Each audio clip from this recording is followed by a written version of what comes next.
Hello, everybody. This is a stream to do the study session videos because while I had no issue recording them and then uploading them after editing, I feel like I want to do it live just in case anyone wants to join me so that when I'm being joined by people via the chat or just someone decides to join me in a call, then it'll be easier to get feedback in real time. So let's begin with a basic Quizlet. Economics and law. Hold on. But why does it have all of these? Oh, cool. Options, multiple choice, good, term, good. So let us begin. True or false? Pareto efficiency is measured primarily through the cost-benefit analysis. False. True or false? The Pareto principle cannot assess the value of non-market allocations. True. How do neoclassical and behavioral schools of law and economics differ with respect to the concept of rationality? Okay, so in the in the neoclassical school, it's that economics compromises of thinking independently with complete information, whereas the behavioral school says that humans are imperfect, they have a limited capacity, and instead of trying to maximize their output, their main goal primarily is to get to a point where they are comfortable. Which of these following distinguishes new institutions from old institutional economics? Okay, so the presumption that economic efficiency depends on institutional structure of society. That is correct. Let me just confirm with my friend via text message. The metric of transaction costs. Oh, shoot. Okay, so this is actually a wrong answer. It's the metric of transaction costs. If a competitive market is in equilibrium, is allocative efficiency true? According to public choice theory, voting is an economically irrational activity. True. What markets fail? Government can always provide an efficient solution. False. According to Carl Landwin, free competition is rarely, if ever, completely free. True. Any case can be appealed to U.S. court if a person is satisfied with the trial result. False. Which of the following courts process the most claims each year? The small claims courts. True or false? Scarcity is the essence of economics, but it is unimportant with respect to law. That is false. True or false? Behavioral law and economics has demonstrated that people who want to buy goods value them more highly than people who already own the goods, thereby facilitating economic exchange. True. Wait. People who want to buy goods value people who already own the goods. False.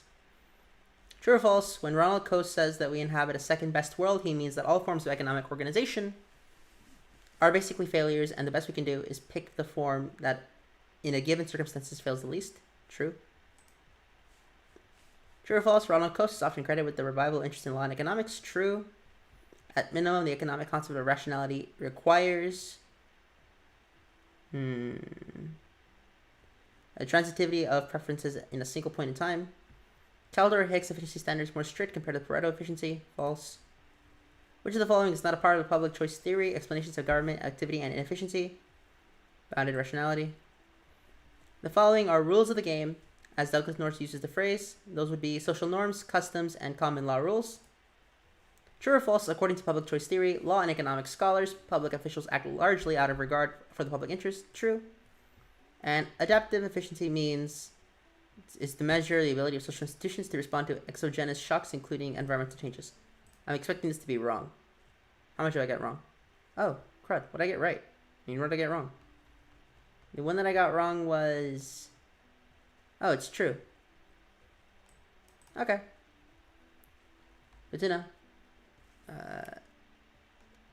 Exit out, because apparently we got... One of these questions is just downright false, so let's edit it. Edit one question specifically. And it's the one that I know I got it wrong for a fact. Okay.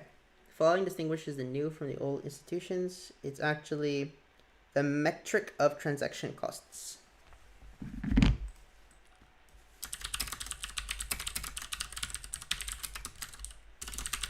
See? You gotta check.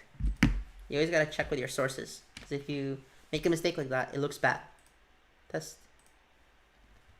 We're gonna do until we get 3 in a row that are 100%. Adaptive efficiency measures the ability of social institutions to respond to exogenous shocks, including environmental changes. Which of the following courts process the most claims each year? No claim court. Which of the following distinguishes new institution from old institution? Metric of transaction costs. Which of the following is not a part of public choice theory's explanation of government activity and inefficiency? That would be bounded rationality. True or false? When markets fail, government can always provide an efficient solution. False. Duly promulgated administrative regulations have the force of the law. True. True or false? When Coase says we inhabit a second best world, he means that all forms of economic organization are basically features that, and at best we can do is pick the form that feels the least true. True or false? According to public choice theory, voting is an economically irrational activity. True. Ronald Coase is often credited with the revival of interest in law and economics. True. When economists refer to cost, they mean both explicit market prices and implicit cost of an activity or good. True. True or false? Behavioral law in economics has demonstrated that people who want to buy goods value them more highly than people who already own the goods. False. If you already own it, you value it more. The transaction costs explain the essence of the business firms. Refer to the article of this. Okay. So the way it works is that the higher your transaction costs, the bigger your firm is going to be, because the transaction costs make it harder for individuals to work at a smaller level. The more business you have, effectively, the more people you need to run it, the more people need to be there. Which explains why if you have a little bit amount of transaction costs, it's actually really easy to run it as a small company. Okay. In some cases, law superseded by local customs, referred to an informal institution. Yes. Pareto efficiency is measured primarily through cost-benefit analysis. False. The Marquis de Condorcet believed that legislation tends to proliferate simply because legislators can only justify their re-election by enacting new laws. True. Public goods refer to all goods that are good for the public. True. Neoclassical and behavioral schools differ. Okay. Like I said before, the neoclassical school of law and economics consists of people acting independently with perfect information, trying to maximize, whereas behavioral school is people having limited capacity. They're still acting independently, mind you. They have a goal of satisfying themselves rather than maximizing, and it's because humans are imperfect. True or false? Oliver Wendell Holmes said the law is really a prediction of how a court would rule in a subsequent case. True. If a competitive market is in equilibrium, it is allocatively efficient. True. According to Herbert Simon, one of the problems with neoclassical models is that it assumes people are only fully rational, when in fact, according to Simon, they are only boundly rational. True. What did I get wrong? Okay, so public goods refer to all goods for the public. False. Everything else was true. New test.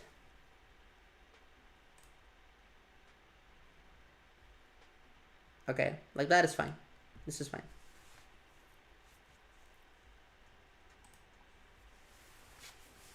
Ronald Coase is often credited with the revival of interest in law. True. According to Carl Lewin, free competition is rarely, if ever, completely free. Also true. True or false? Pareto principle cannot access the value of non-market allocations. True. Transaction costs explain the existence of a firm. Well, the transaction cost, like I said before, the higher your transaction cost, the bigger your firm. True or false? Scarcity is the essence of economics, but it is unimportant with respect to law. False. The Marquis de Condorcet believed that legislation needs to proliferate simply because legislation can only justify the re-election by true. According to public choice law, the economic scholars, public officials act largely out of regard for public interest. True. Economic concept of rationality requires transitivity of preferences at a single point in time. Pareto efficiency is measured primarily through cost-benefit analysis. False. Good. When Ronald Coase says we inhabit a second best world, he means that all forms of economic organization are basically failures, and the best we can do is pick the form that, in a given circumstance, fails the least. True. Duly promulgated administrative regulations have the force of law. True. Adaptive efficiency measures the ability of social institutions to respond to exogenous shocks, including environmental changes. Behavioral law and economics has demonstrated that people who want to buy goods value them more highly, false, than those who don't have them, those who already have them, is more strict compared to Pareto, false. Following courts proclaim the most, the small claims court. If demand is inelastic, a one increase in price will lead to more than a one decrease in demand. Nope, false. True or false? Public goods refer to all goods that are good for the public. False. Rules of the game, according to Douglas North, uses the phrase social norms, customs, and common law rules. Following distinguishes new institutions from old institutional economics. That would be the metric of transaction costs. And law's prediction of how court would rule. True. Again, we got one wrong. What did I get wrong? Public choice theory economics lacked out of public interest. Yeah, false. Did I click true on accident? Damn. Okay, let's do it again. Competitive market at equilibrium is allocated efficiency. True. Transaction costs explain the difference of the firm. Yes. Like I said, what? How do I expand this? 0 viewers. I think I got a bot, gentlemen. Funny. Got a robot. New, a dating for all tastes and ages. Damn. Oliver Wendell Holmes said the law is really a prediction of how a court would rule in a subsequent case. That would be true. Adaptive efficiency measures.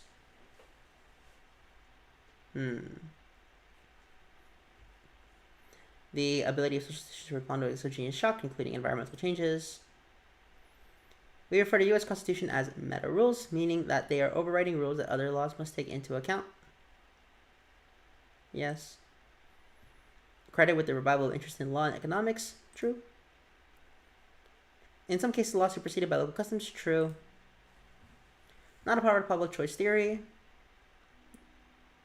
That would be bounded rationality. Markets fail. Governments can always provide an efficient solution. False. Any case that is appealed to the U.S. Supreme Court if a person is satisfied with the result. False. Economic concept of rationality requires metric. No. The concept of rationality requires transitivity of preferences at a single point in time. Neoclassical behavior, like I said, neoclassical is everyone has perfect information and they're acting to maximize their net revenue, whereas behavioral school is everyone has limited capacity and they're acting simply to satisfy themselves because humans are imperfect. Scarcity is the essence of economics, but it is unimportant with respect to law. False. When Ronco says we inhibit a second best world, he means that all forms of economic organizations are basically failures, and the best we can do is pick the one that fails the least. True.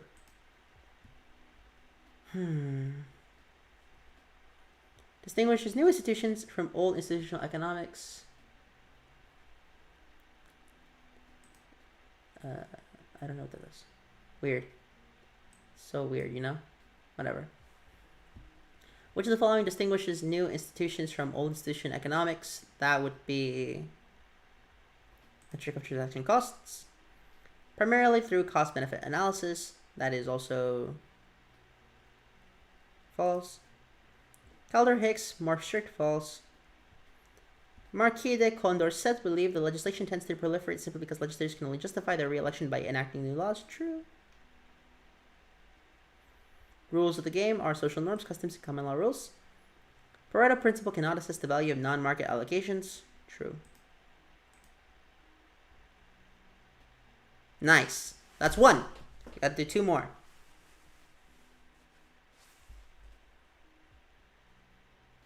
Okay.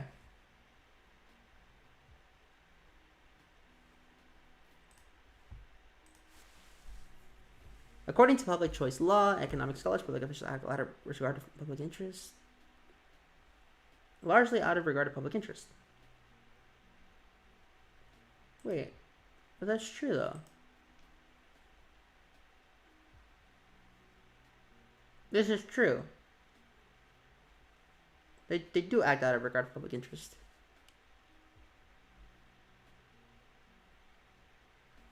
Because they're not acting for the public, they're acting to get reelected. Huge difference. I'll put it false just to see what happens. Courts process the most claims each year, small claims. Social rooms, customs. Competitive market equilibrium is allocated really efficient. True. Economists refer to cost, they mean true. Judge Bosner argues that efficiency is one criteria for legal rules, that the outcome and equity are just rules of thumb for achieving efficient outcomes. True. Markets fail. False. Well, markets fail when government can always provide an efficient answer. Yeah, that's false. To chat. Okay. I don't know. Yeah, on YouTube really quickly. Let me get onto the stream just to see if I can get on it. Yes, I can. Get on it. Perfect. So this will be 1 of 3 done.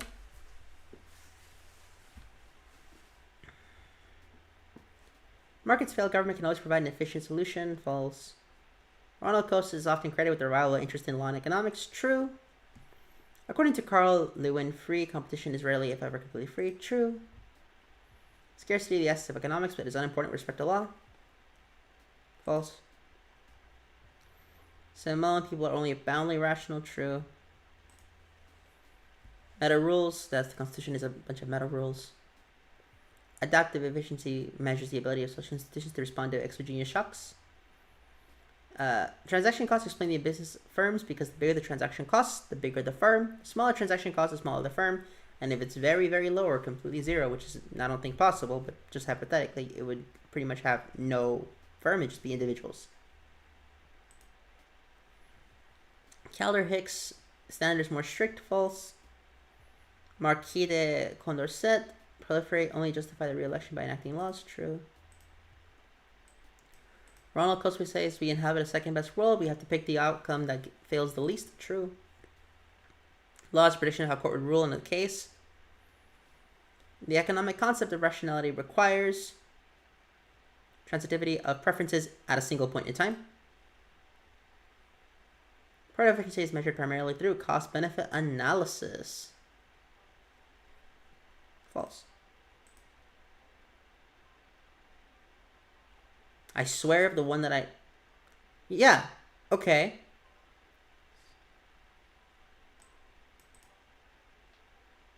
Oh, that's false. Oh. So this is actually false. Okay.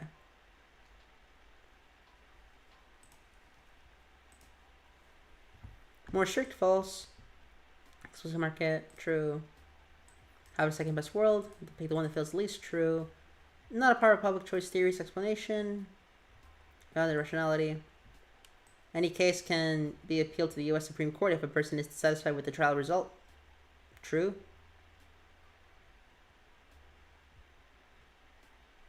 False. That's false. I think I can actually speak without using my microphone at this moment. It's probably fine as well. I'll probably look better doing it.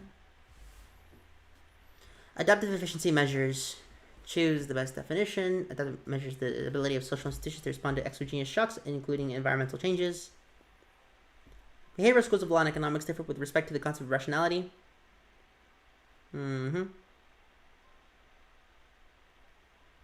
Okay, so behavioral is... The neoclassical one is that everyone has perfect information. They're all trying to maximize. Behavioral is limited capacity, and they're just trying to satisfy. Pareto principle cannot assess the value of non-market allocations. True. Scarcity is but unimportant. False. Explain the existence of the firm. I explained that enough. Competitive market in equilibrium is allocatively efficient. True. Refer to U.S. Constitution as matter rules. True. Primarily through cost-benefit analysis. False. Following courts has the most claims each year. That would be small claims. Duly promulgated administrative regulations have the force of law. True. Rules of the game are social norms, customs, and common law rules. Posner argues the efficiency is the only criteria for legal rules. False. True or false? Oliver Wendell Holmes said the law is really a prediction of how a court would rule in a subsequent case. That's true. Demand is price inelastic, and 1% increase in price will lead to a more than 1% decrease in impact in demand. False. With rival, yes. Submit test. 100%. 2 of 3 done. One more. Marquis de Condorcet believed legislation tends to proliferate simply because legislation can justify the re-election by true. Cannot assess true. Argues efficiency is the only criteria for legal rules. False. Constitution has meta rules. True. Public choice explanation of government activity and inefficiency. Out of rationality. New institutions as metric of transaction costs. Pareto efficiency is measured primarily through cost-benefit analysis. False. Ronald Coase is often credited with the revival of interest in law and economics in the second half of the 20th century.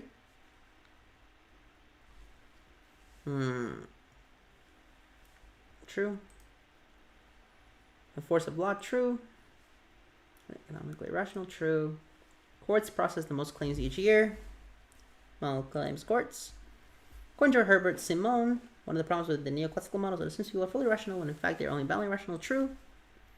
Oliver Wendell Holmes said the law is really a prediction of how a court would rule. True. Estimates of economics are important with respect to law. False. Refer to all goods that are good for the public. False. Adaptive efficiency measures the ability of social institutions to respond to exogenous shocks, including environmental changes. Pareto efficiency is measured primarily through cost-benefit analysis. False. A 1% increase in price will not decrease it by 1% in demand. So false. Carl Lewin, free competition is rarely ever completely free. True. Markets fail. False, because market failure is a thing. That's 3 of 3. So now what we're going to do is the in-class exercises. Now, I can't actually show those, but what I can do is do what I've done before and use the snipping tool and this setup. So let's get this done, shall we? Let me just hook up my new pen, because prior to this episode of the study sessions, I used to use a mouse, but now I got a pen. And it's all good now, okay? Everything has gotten so much better since then because the pen is just more, it's just mightier than the sword in every instance. Let me hook it up to the USB drive. USB, it's in. Whoa, what happened to everything? Okay, USB is still in. Good, good. Is this working? Good. For those of you who didn't see, my screen went black there. Okay, this is now completely hooked in. Okay, let's just do a quick check. Whoa.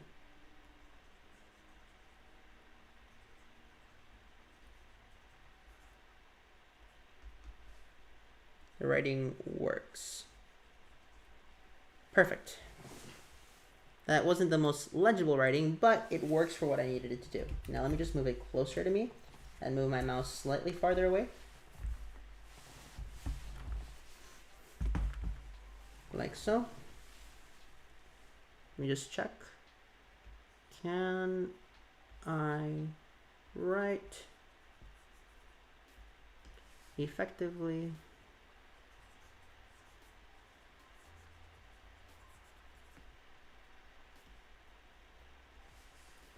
Here. The answer is yes. Perfect.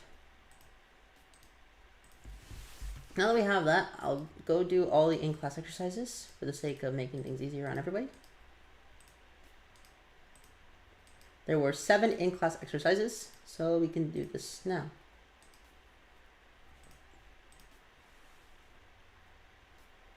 Okay. So let me get the notepad open, and then let me actually copy and paste the exercise itself. Whoa.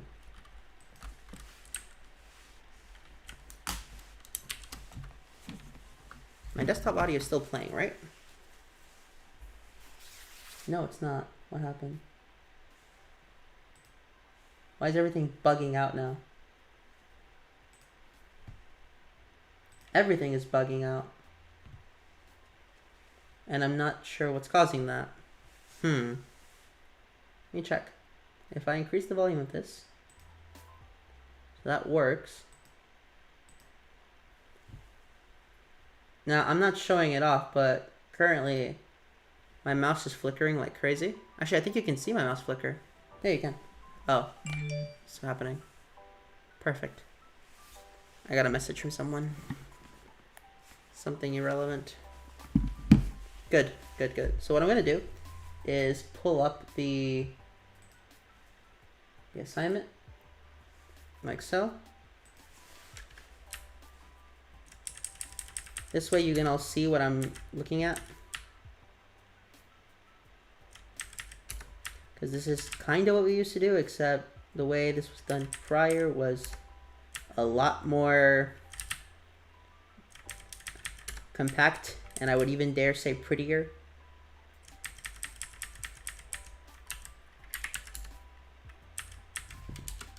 Okay.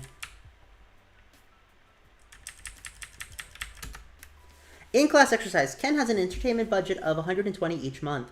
He enjoys lunches with friends and going to the movies. The price of a typical lunch is $12. Movie tickets are $6 each. Construct his budget set describing the budget constraint. That is, find the equation that depicts the budget line. Draw the budget line, denoting the endpoints of the line segment. And depict the affordable consumption bundles. Also include the weak inequality that depicts the affordable consumption bundles. So what I'm going to do is pull out my notes, because I have a way to write it down, but I haven't reviewed them in a while. Not too long, just a little while. And little review is always good, right? I think it is anyways. So let's check out my review notes. So I have all the notes, although I'll admit these notes sometimes just don't help at all, which kind of sucks, but what can you do, right? You just gotta take your classes. That's all you really can do. So let's pull out what we know.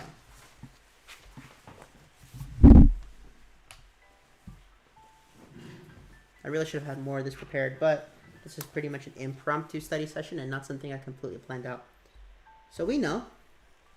Oh, let me fix that. What do we know about this one? We know the following. That it is $100 a month.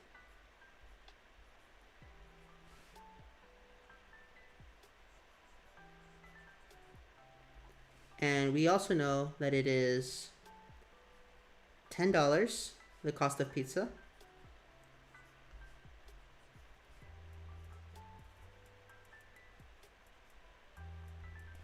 And we know that. So, oops, this is the wrong question. Wait, no. Yeah, I'm doing the wrong question. Oops. My bad. Let me, that's the different question. This is the other question. So what do we know? Let me pull this back open. Budget of $120 each month. Okay. Enjoys lunch with friends, $12. Movie tickets are $6. Got it. So we know the following. Whoa.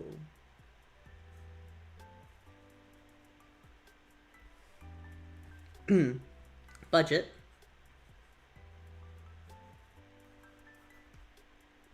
is equal to $120.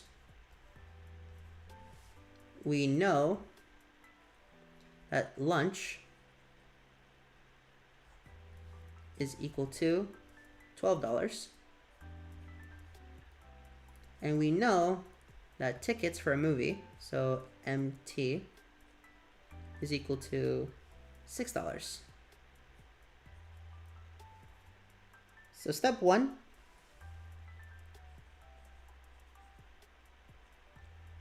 we have to find the maximum typical lunch. So max lunches which we can find by taking the budget, which is 120, and dividing it by the number of dollars of a lunch, which is 12. Those are our units. And this will give us 10. And this will be lunches. And then step 2 will be max movie ticket.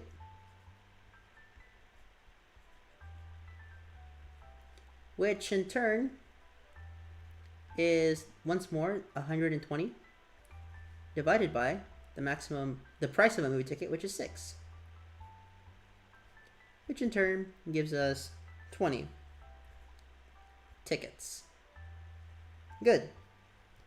Now that we have that, this will be denoted as x1 and this will be denoted as x2.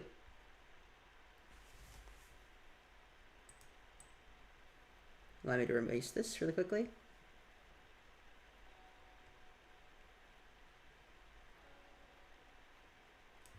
Okay. Now that we have what it'll be denoted as, let's draw the graph. For the sake of simplicity, we're going to have x1 be our y coordinate and x2 will be our x coordinate.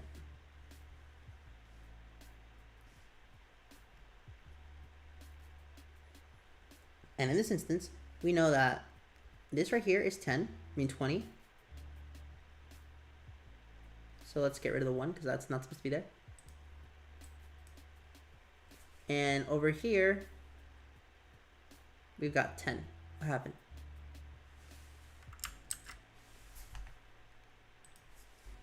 We got 10 over here.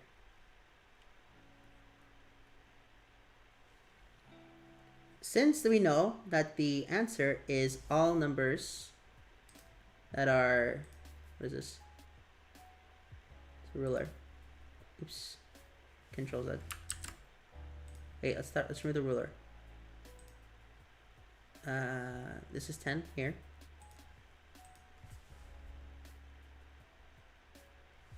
That it's all numbers in between here. Let's use a different color. Let's use light green.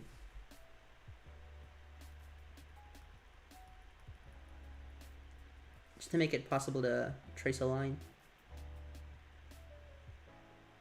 That's where all the possible solutions are in this section here. We now have an equation of the budget line. So the equation for the budget line is going to come from how much everything costs. We know that the typical lunch, which in this constant is x1, let's go back to red for a second. Given that a typical lunch costs $12, it'll be $12 x1 plus 6 x2. I forgot the dollar sign. Equals to 120. And that's what this line represents right here. So now what I have to do is include the weak inequality that depicts the affordable consumption bundles. So we know that the weak inequality, which is just the equation, is price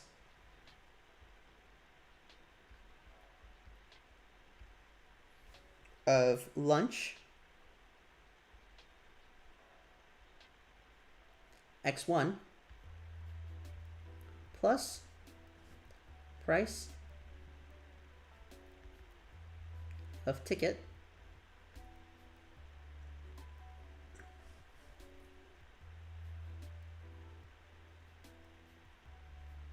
x2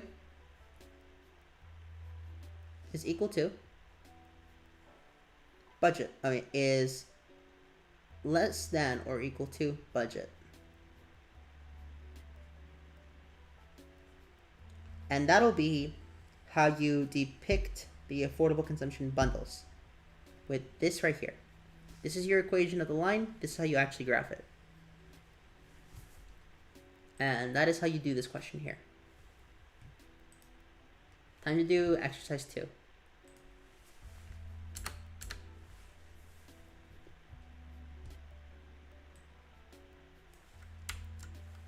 Oops.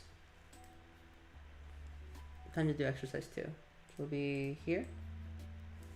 Control copy. Control paste. Good. Now let's just fix this really quickly.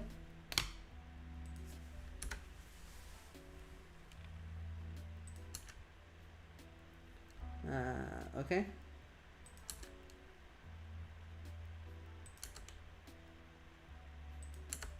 Okay, that's how I will write it. So let's clear this out.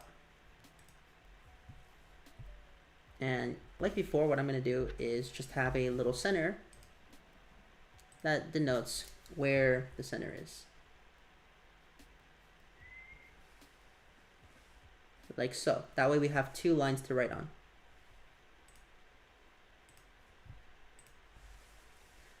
Ken has an income of $100 each month. He can spend that income on pizza or other goods. Assume current cost of pizza is $10. First, draw a budget line constraint for pizza versus income spent on consumption of all other goods. So let's do A first. So let's start with A, which is to draw a budget line constraint for pizza versus the income spent on all the other goods. So what do we know? We know that the income is 100 per month.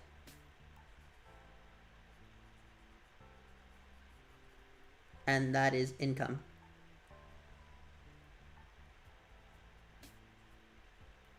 We know that the cost of pizza is $10.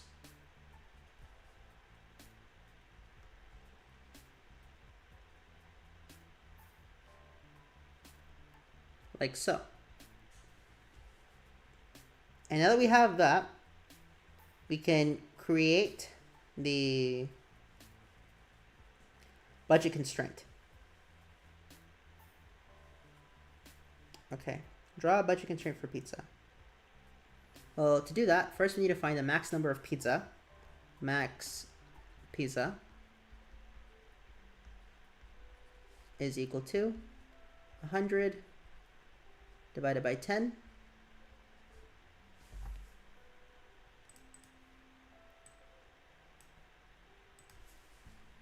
$100 divided by 10, which equals to 10 pizza.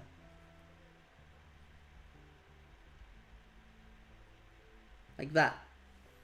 So if we draw it, and we assume that the pizza is x1, so let's say pizza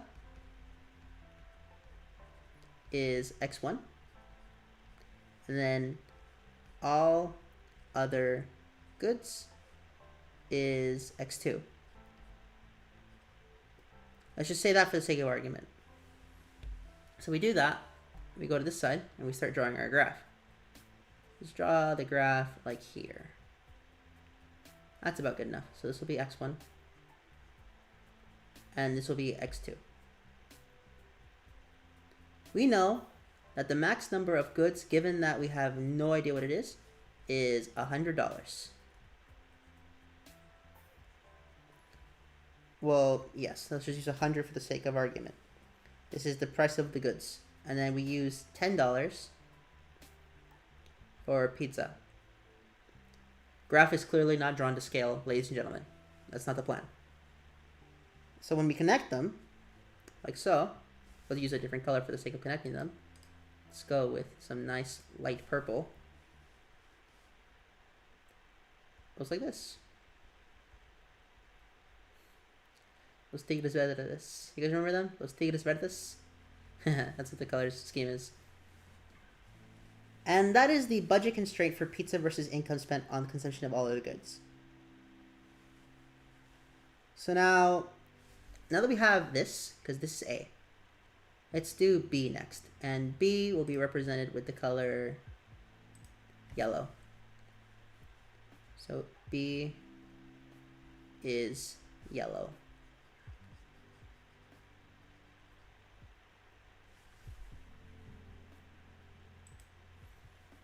On the same graph as part A, draw two more budget constraints. One if the price of pizza is 5, and one if the price of pizza is 20. Okay, so to do that, first we gotta take double of 10, which will be here, and we just name this 20. And half of 10 is 5. We'll name it here. If the price is the same, then pretty much we're just gonna draw the same line like before. Like so. Good.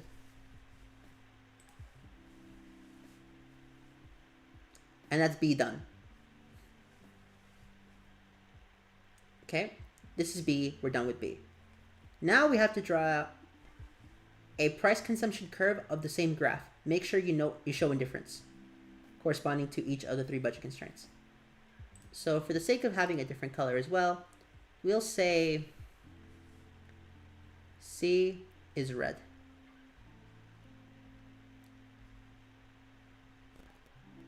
Like so. So what they asked us to do is draw a price consumption curve on the same graph, which is pretty easy. And the reason it's easy is because he never gave us any rules about where it could be. So let's just say it here.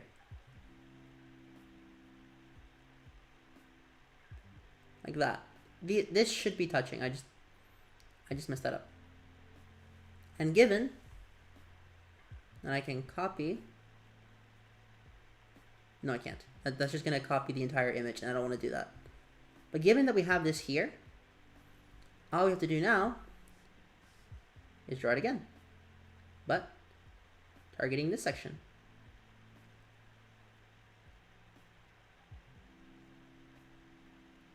And then same goes again here. And that's how you'll do C. And now that we have that, we have to draw the demand curve. So for the sake of argument, we'll say pink is D.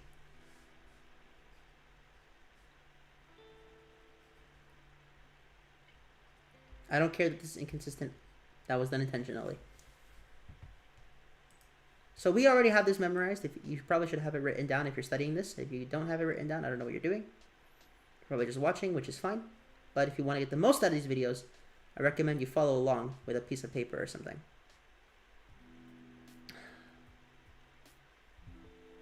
Give me a quick second. We just got to erase all of this. Bam. White to denote that there is a gap. And we will continue here with pink. Draw a demand curve for pizza based on the graph you drew in parts A through C. Okay. So the way we'll do that is we'll look at all of these points, which, when connected, go like this. Let me pull it up. Oh, crud. I almost messed up. D. Thank you guys for not telling me. It's fine. When you do this last one, it'll look something like this.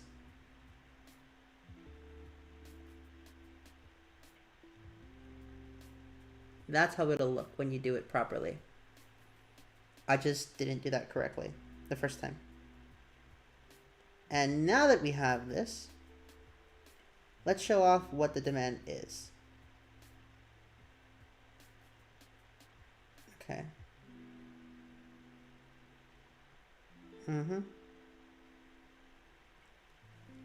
We know that the price, for those of you who haven't, the way you get this line, by the way, is like this. It's the price of pizza multiplied by the price, the quantity of pizza, by the quantity of pizza, plus the price of all other good plus times, not plus, times the quantity of all other goods.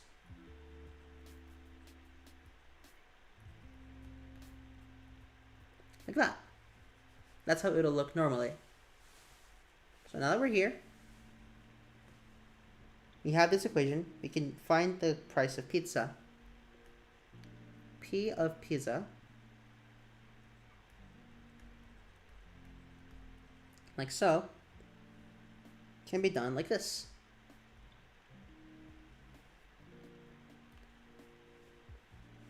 We know that at the price equals to 10, this is a cubed quantity of pizza.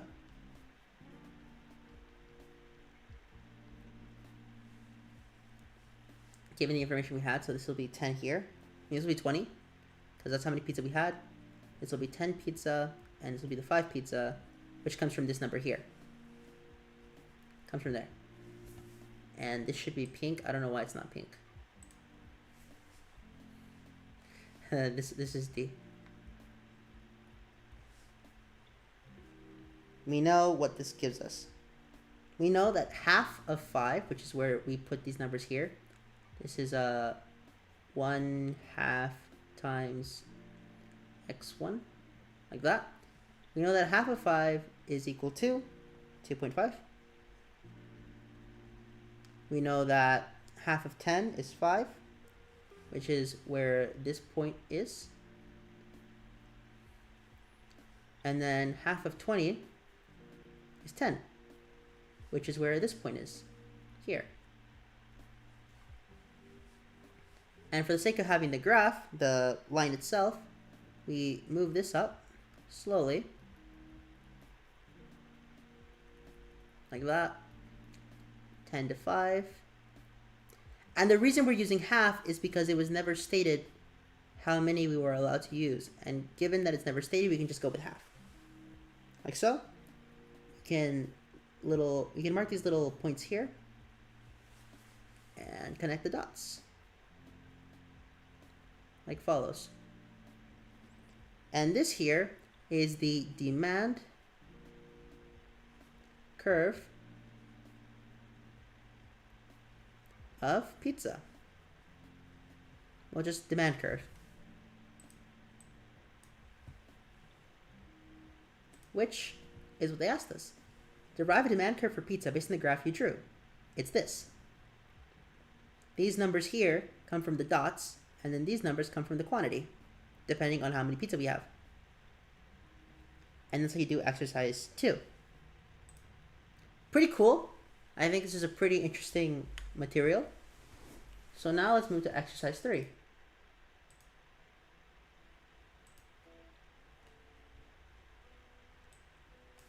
Okay. No, not all ink, just... Thank you. So let's see if I remember how to do this one.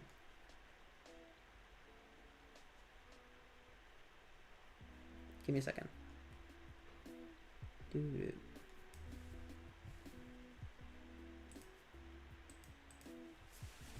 Because I didn't print out for material 3, but I did do it in class. So let me find the exact part where I took said notes.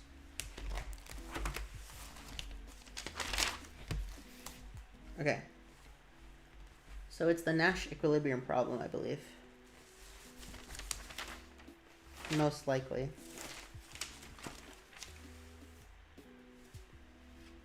Yes, it is. Let me try to find it. Did I just not write it down or something? No, I did. It's right here.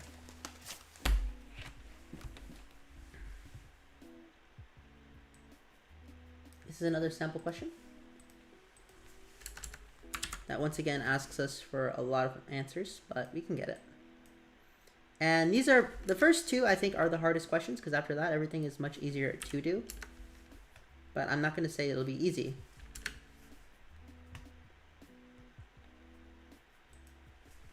Dang. I'm just copying these questions directly how the professor write them, and I'm getting all these error, error, error.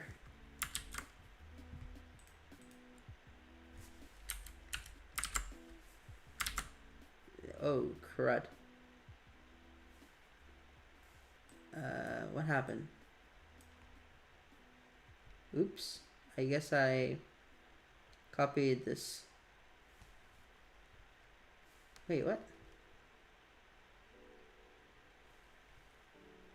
Yeah, find the dominant strategy. Oh. Oh, I see. Okay. I get it. It just wants me to copy the image, huh? Fine.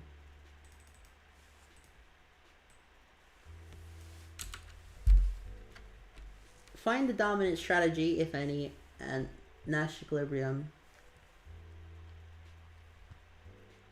of prisoner dilemma game. What is the actual outcome of this game? Is this outcome most desirable? If not, why and how could they improve? Okay. Well, the way I'm going to copy this is like this. Control copy. Paste. So the way it works is Luis should be the highest.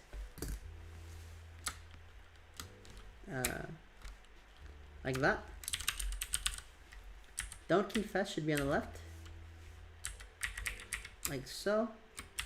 And then confess should come here.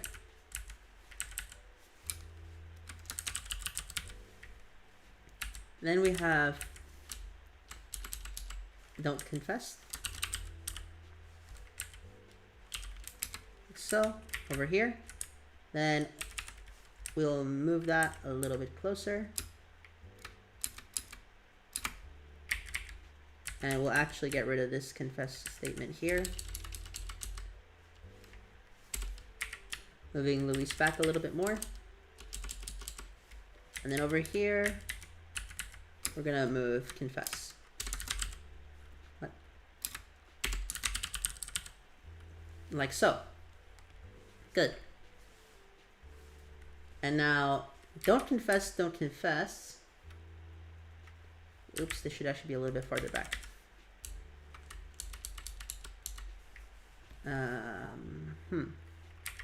This is where Thelma would be. Thelma's there, so we can move this like that. And then this should be its own independent section, like so.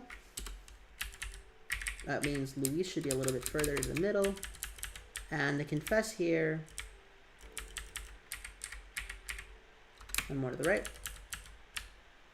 You confess should be all the way here. No. This is where confess is. And this is where don't confess should be.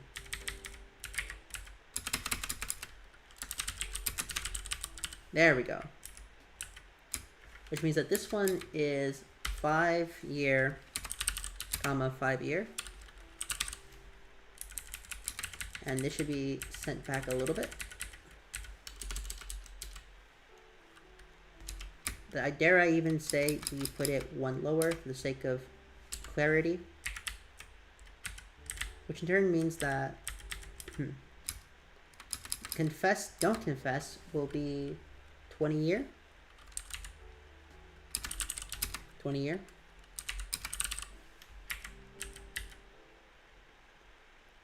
Which in turn means I should probably decrease this gap by 2.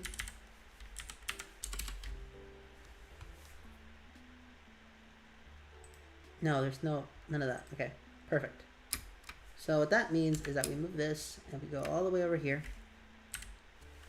This will be 2 year, comma 20 year.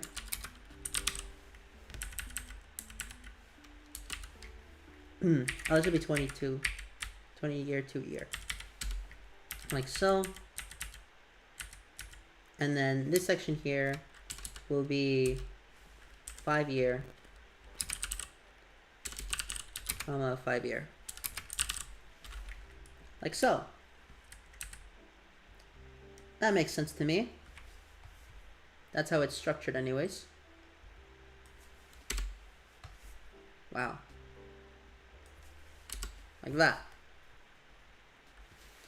Find the dominant strategies, if any, and Nash equilibrium in this prisoner's dilemma game. What is the actual outcome of this game? Is this outcome a most desirable outcome? If not, why and how could they improve this situation? Okay. So, for anyone who doesn't know what this is a prisoner dilemma game. And the prisoner dilemma games are actually really interesting to me. First, we're going to draw the prisoner dilemma game. And for the sake of this question, I'll use a nice pastel green. Whoa. Let's get rid of that really quickly. Let's continue with what we were doing. So the top player, Louise, has a conundrum. She has to either don't confess or confess. And then Thelma has her own problem. She can either don't confess or confess, which means if both don't confess, both get 5 year, 5 year. If Thelma does not confess but Louise does confess, Thelma will get 20 year, and Louise will get 2 year. Then, if Thelma confesses but Louise does not confesses, Thelma gets 2 year, and Louise gets 20 year. And then finally, if both confess, both get 15 years. Like so.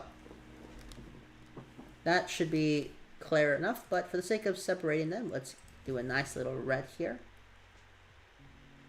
So everyone knows which is which. Like that.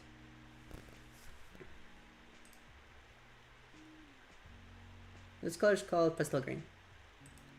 Now we can delete this side for the sake of saving time and space. Ba-dum, ba-dum, ba-dum. An advantage of writing in cursive is that when you just tap over a word, it'll delete the whole word. So what we have to do here is realize that in prisoner dilemma game, what we're looking for is Nash equilibrium.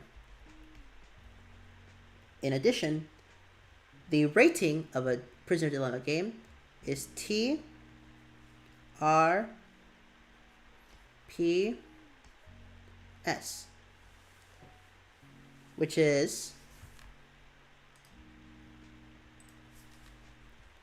temptation,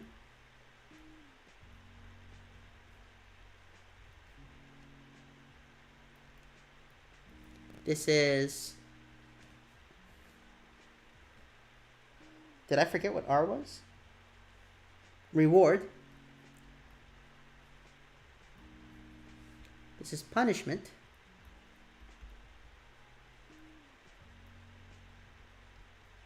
And this is sucker's payoff.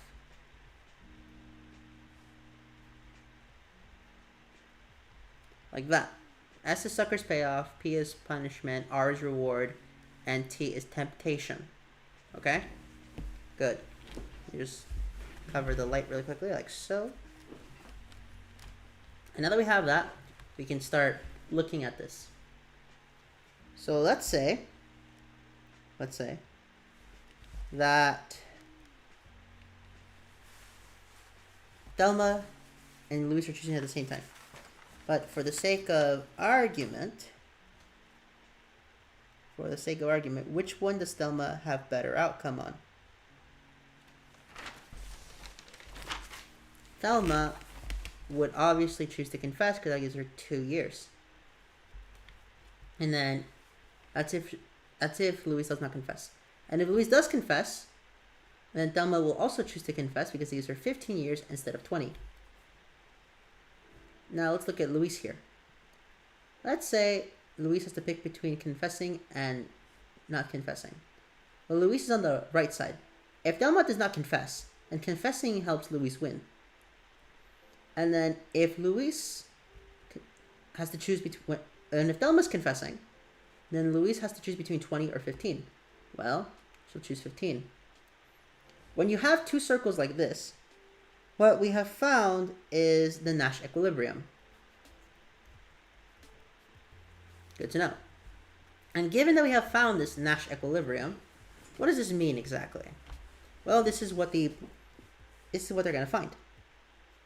So to write it down, Nash equilibrium is confess, confess.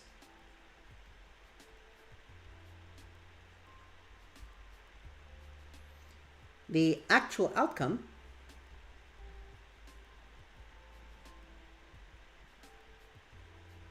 is confess, confess, which I'm just going to write a CC.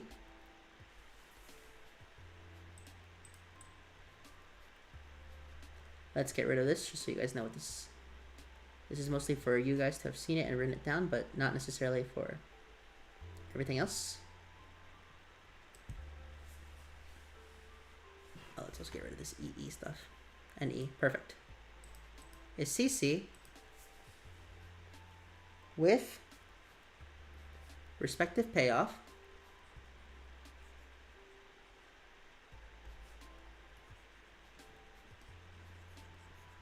with a respective payoff of 5, 15, 15. Okay? And then the question asks if this is the most desirable outcome. Well, let's see. Let's go with pastel purple. We know that in terms of what this is sucker's payoff. And that would also apply to this one. We know that this T here, this 2 is the temptation, and this is the temptation. Then these two over here is punishment, punishment. And these 5 here are reward and reward for working with each other. And given that this is the punishment, whereas this is Pareto improvement, over here, we know that the outcome, this is not the most desirable outcome.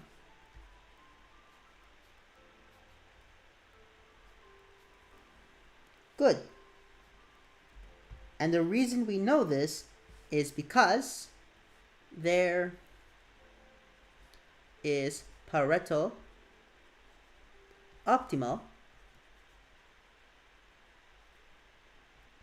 at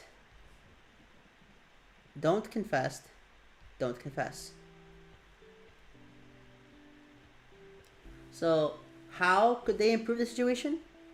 Both could not confess, and the way you could get them to do it is through some sort of coercion or through a punishment. We don't know what that is because that is depending on external factors that are not given in the question, but that is how you would do it. And that is how I answered this one. Let's go to the next one. Pretty cool, actually. I really do like this kind of material.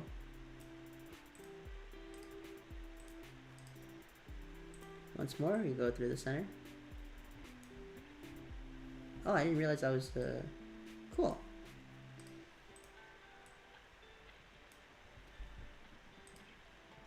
Let's opening this back up. Let us look at the next one.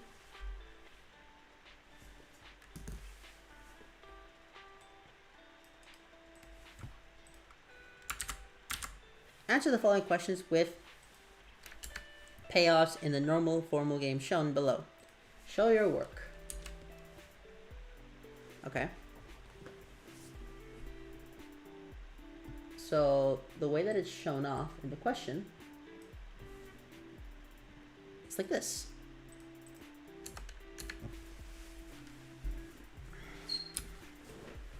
Go over here to Ajinomoto, and this will be produce 30 million. Let's actually move this a little bit more to the left. And over here will be produce 40 million.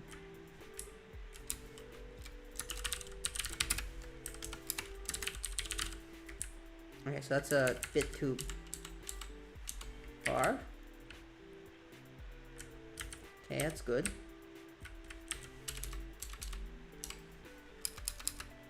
And this will be down a little bit more. Oh, did I misspell it? Oh, no. This should be connected. And then from here, just know that producing in pounds.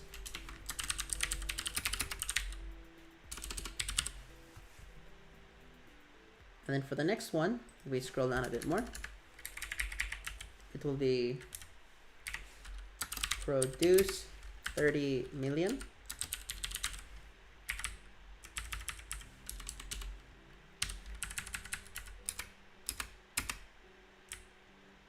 Like so. After all, the plan is to make this easier to write, not harder. Like that. Meaning I can move this a little bit further. So. And then we can drop this one here. This will be where we put our numbers. And this will be ADM. Go a little bit further. Produce 40 million.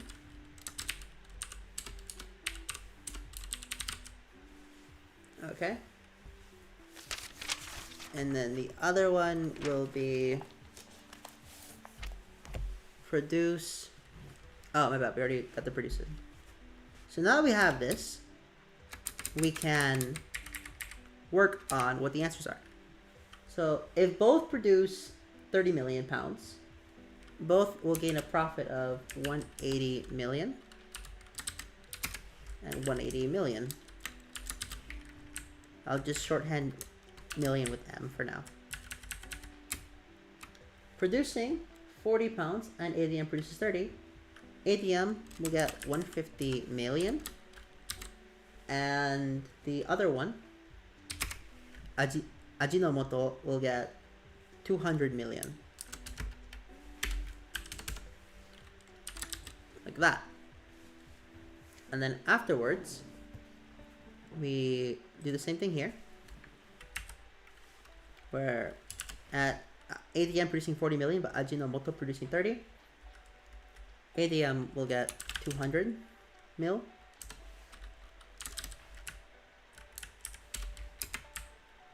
And Ajinomoto will get 150 mil.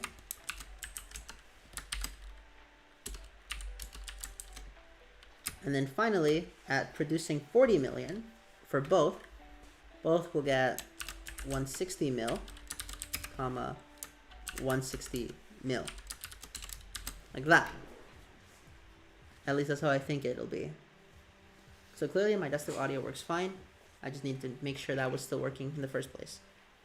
And now that I have that as a known fact, we can continue with the work. And then we have to do the next step, being the A, B, C, D questions. You know that A is find the dominant strategies and Nash equilibrium in this prisoner's dilemma game. B is what is the actual outcome of this game. C will be is this outcome a most desirable outcome? If not, why not?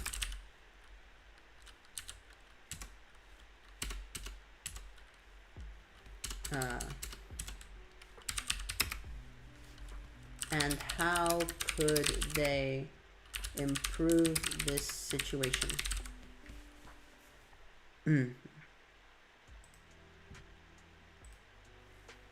Good. Very good.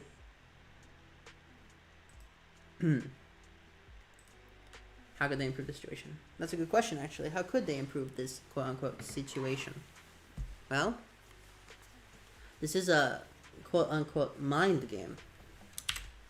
Very difficult mind game. And those are the 3 sections. So now that we have that, we can continue working. Because this is just to make sure that the question works. Good. It's very good. Let me actually stream my screen to the people that can join me. Like that. Good. I know I'm just causing my laptop to do more work, but I don't really mind it. Okay. So first things first, we're gonna draw the graph. And for this instance, we will be using a nice bright green. So we have Ajinomoto. For the sake of making this easier, let me write it down. Ajinomoto.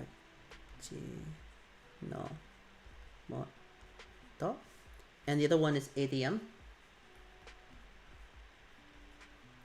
We have produced 30 mil. We have don't produce. Oh my god, not don't. We just have produce 40 mil.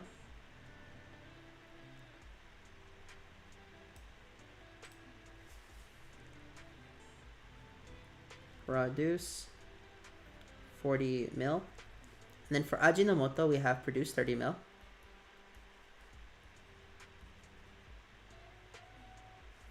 And then we have produced 40 mil. Like that. So for the sake of having the numbers inside, we'll put them with a nice red. We'll get 180 mil, 180 mil. Then we'll have 150 mil, comma 200 mil. Then over here we'll have 200 mil, comma 150 mil. And over here we'll have 160 mil, comma 160 mil. I mean, yeah, 160 mil. And then finally, to separate these colors, we'll use pastel purple.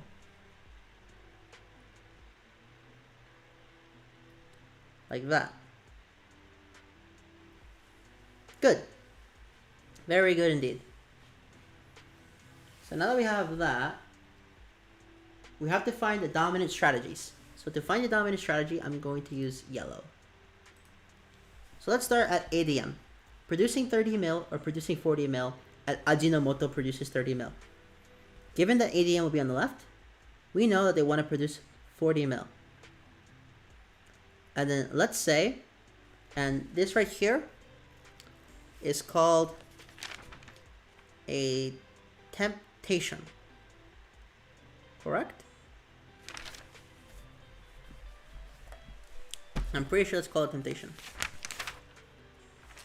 This is called a temptation. But for the sake of fixing this, we'll do this after. 20 mil. This is not a 20 mil. Then here, let's say that Ajinomoto produces 40 million. ADM would rather produce 40 million, given that they'll make 10 more million than if they produce 30 at this moment. Now let's go to Ajinomoto. They're on the right. If they produce 30 million, at ADM produces... if ADM produces 30 million, would Ajinomoto produce 30 million or 40 million? Well, they make 180 if they produce 30 million at Ajinomoto produces 30. And they'll make 200 at producing 40 million if Ajinomoto chooses to do that at ADM produces 30. So obviously, they'll go with 200. And then, same here. Ajinomoto sees ADM producing 40 million.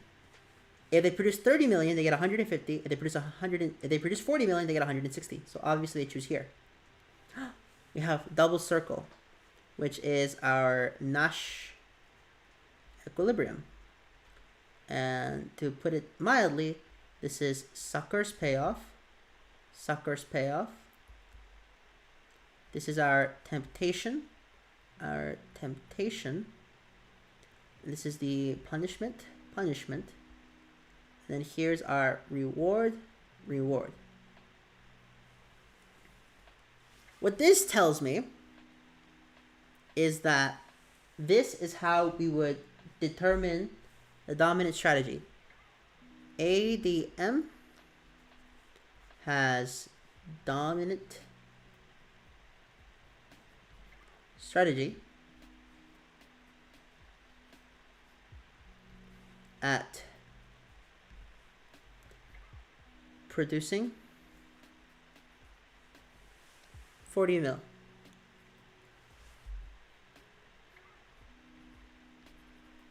And then Ajinomoto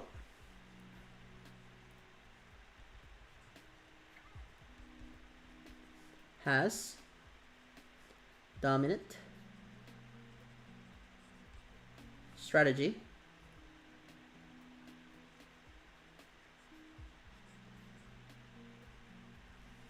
at producing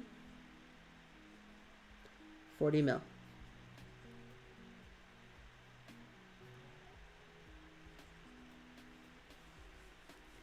So that's how we found the dominant strategy and Nash equilibrium in this game. The next step is, what is the actual outcome of this game? So let's just put, say this was A.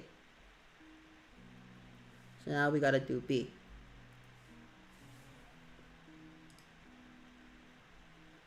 And for B, we'll use pink.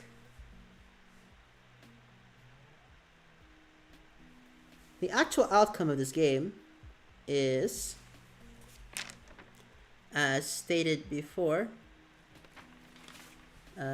actual, and I'm writing that in print so you can see it, outcome of this game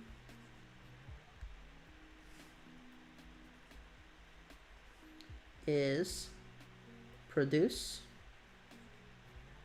40 million, comma, produce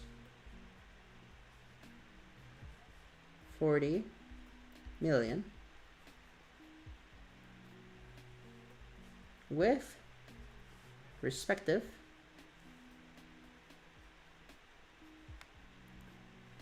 payoff of 160 million, comma 160 million. And that is the respective payoff. That is the actual outcome of this game. How's that? That is the actual outcome of this game. Is this outcome the most desirable outcome? If not, why not? And how could they improve? Okay. Is the outcome most desirable? And if not, how could they improve? Well, let's see.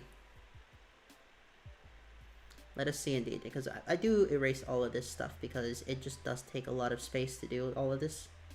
You'll be surprised how much you can actually write with this. It's pretty cool. Come on.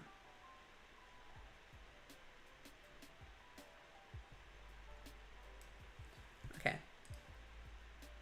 So now C.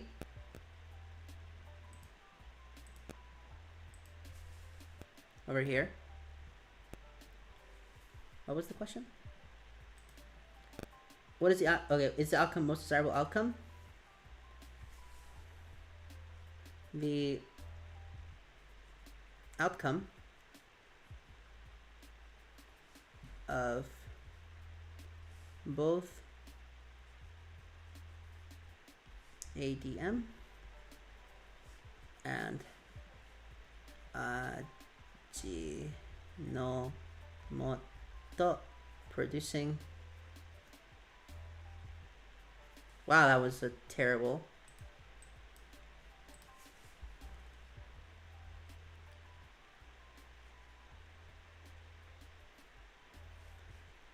$40 mil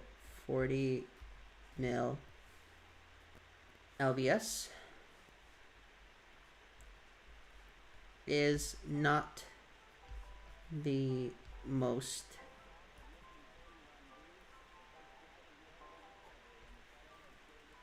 desirable outcome.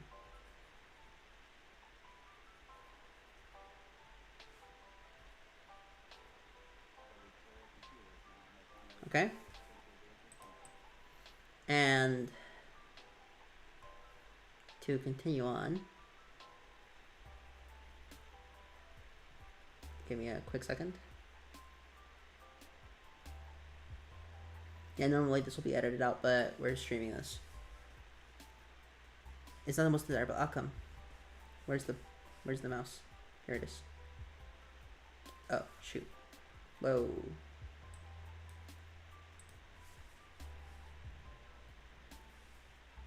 If not, so given that it is not, the reason being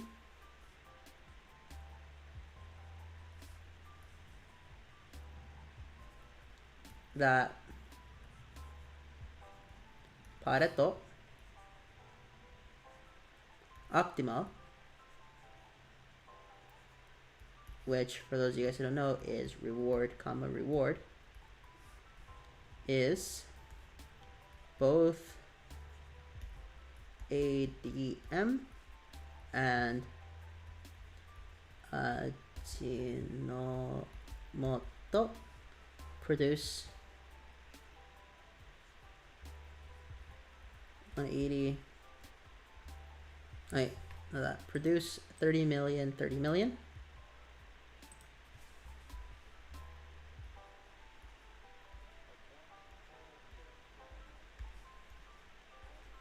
million LBS with respective payoff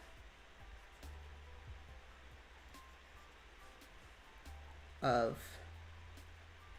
180 mil dollars and 180 mil dollars. How? If you guys are curious, how could they improve this condition? The how is via threat / coercion. Because I'm pretty sure these guys are pretty bad dudes. And that's how you would do it.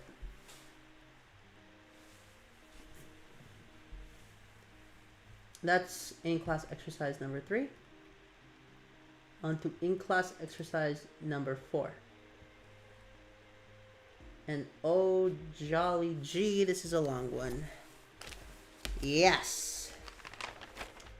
Did we do that in class? I think so. I hope so. Because I don't see it in my notes.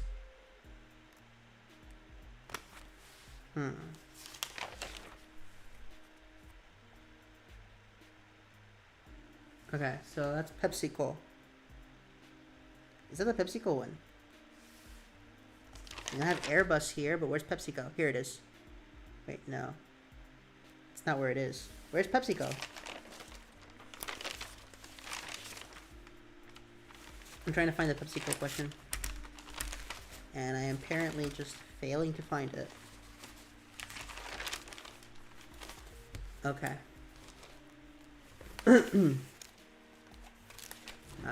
Let me just check again, just to make sure that I'm not mad. and that I genuinely just don't see it here.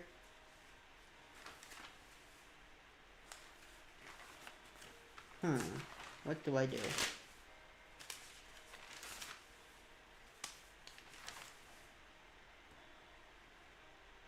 Oh, here it is. It's the entry game question. I see it. Okay. Let me just clear all of this. And let's actually use a brighter color for this one. For this one, we're gonna use pastel green. But that's besides the point.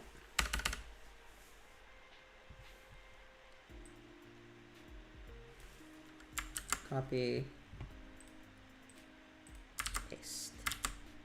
Whoa.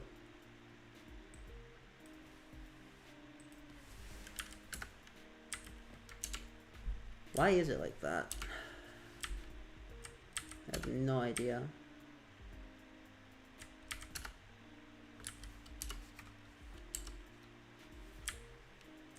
Yes, I know I spent quite a while just formatting it, but that's because I'm just not editing the formatting out. Usually this will be removed from the main videos.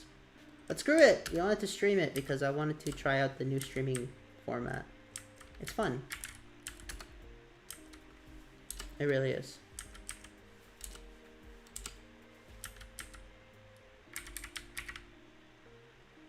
I also like this music in the background.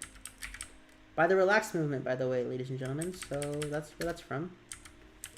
I have to check if I added them in the description or not, but they should be there.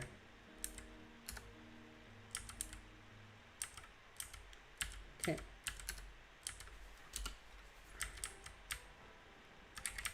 Give it a second.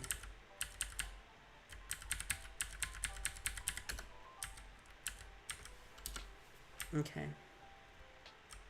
Because this is actually one of those problems regarding the drawing of the trees.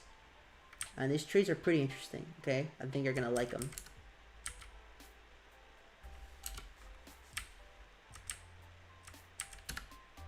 Wow.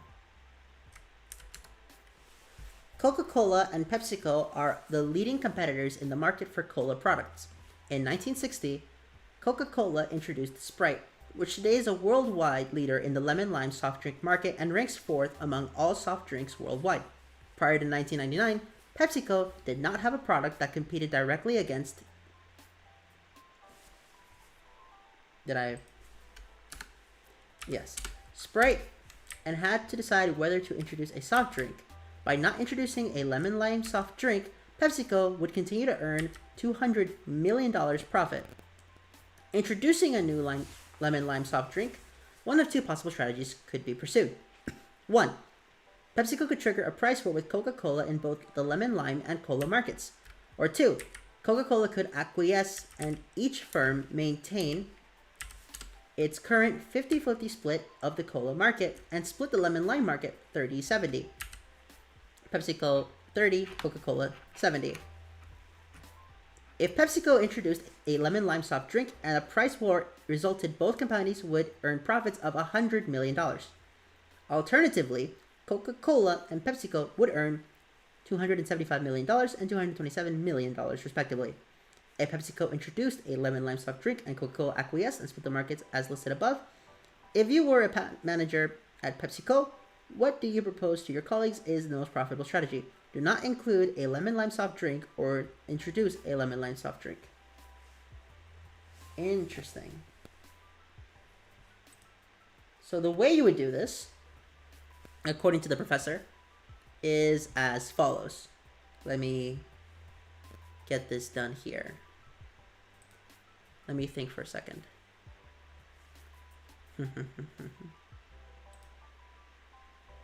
I really should think for a second, should I? Probably, but overall, this is going to be great. It really will be. We have the entry game. What this means is I have to think about who's going. Who's step 1? Step 1 is Senor Pepsi. Circle. That was a bad circle.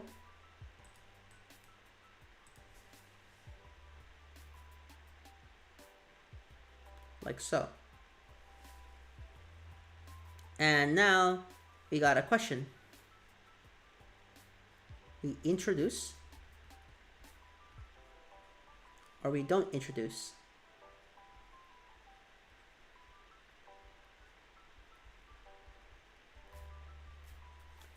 We don't introduce, nothing happens, we just have status quo.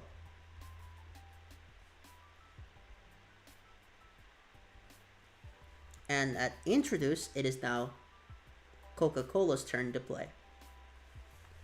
And Coca-Cola will get their own color, red.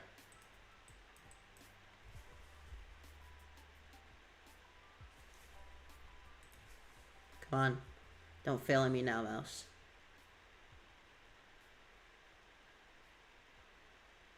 Look at their own color of red. Because they invented Santa Claus, don't you know?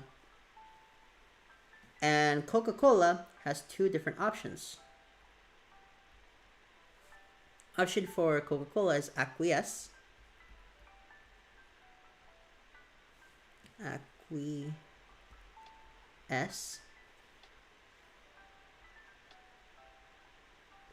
Or price war.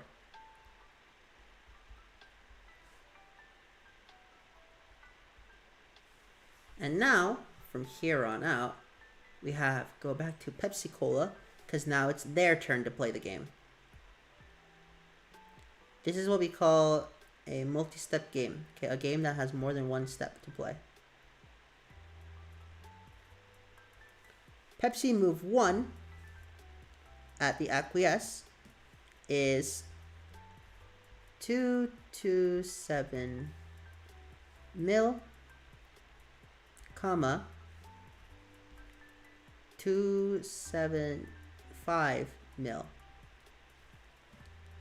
The 227 mil will go to Coca-Cola, and the 227 mil would be for Pepsi, and the 275 will be for Coke. And then if they go to a price war, the other one is a price war, then they would each get cola, and then the other one would be Pepsi, of course.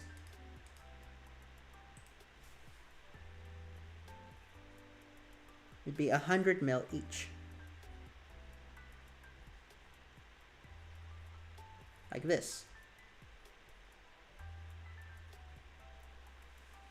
And now that we have this in place, let's do some basic math, okay? Let's do some very basic math. Let's say we are the manager of PepsiCo.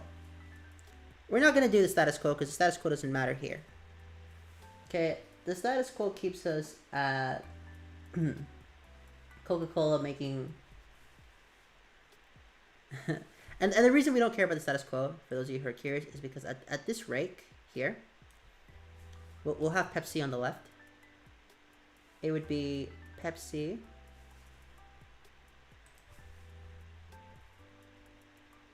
at 200 mil. And Coke at 300 mil. And we don't want this, okay? We want to, at the very least, do better than this. This is a part of the weaker one. We look at this and we think to ourselves, okay, clearly this is the best one. So we go this way. And Coca-Cola wants to go here as well. Given that Coca-Cola themselves would rather make 275 instead of 100 million, they would acquiesce here. Meaning that this is the way you would propose. This is how you would do the graph. What this means is if I were a manager at PepsiCo,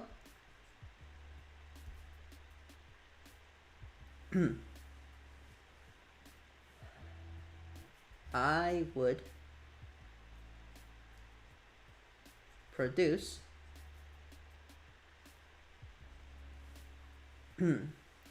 not produce. I would introduce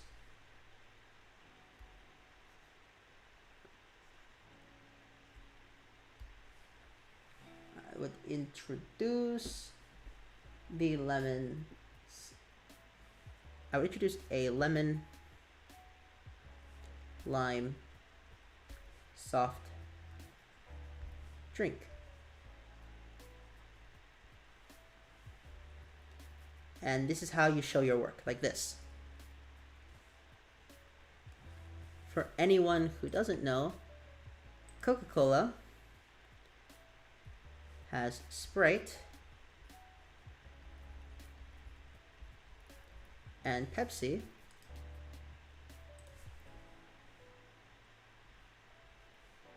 has Sierra Mist. Like that. So that's actually what happened. This is the real world event. Very cool, don't you think? I think it's cool. But maybe that's just me. Maybe that is just me.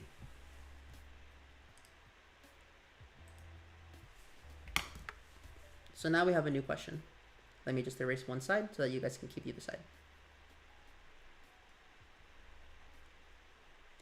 I really hope this is making sense to a lot of you, because if it's not, then that means I'm not doing my job correctly. So please let me know if you're watching the stream, which apparently I have 0 viewers in the stream, which kind of sucks, but it's okay.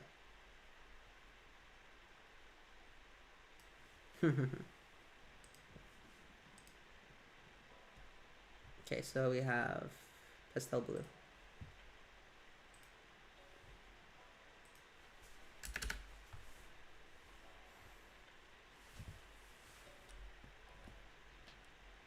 Oh, cool. This is another Nash equilibrium question, which means we're going to have a lot of fun with this one.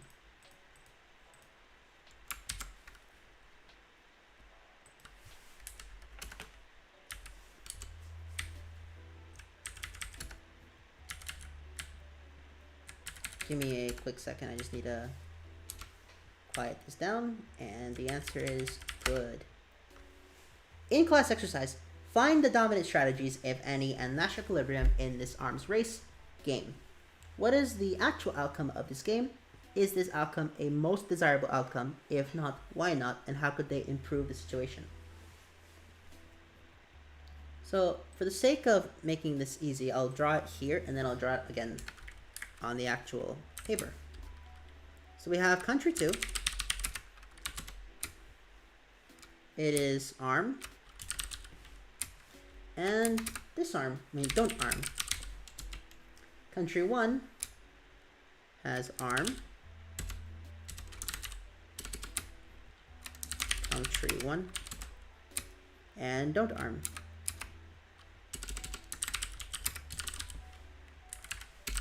Whoa. Give me a second. Perfect. Like that. So what do these all mean? Well, arm will be -10, -10. Don't arm will be +20, -20.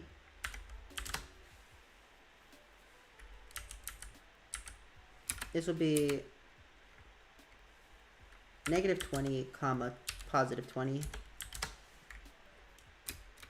And then finally, this will be +10, +10.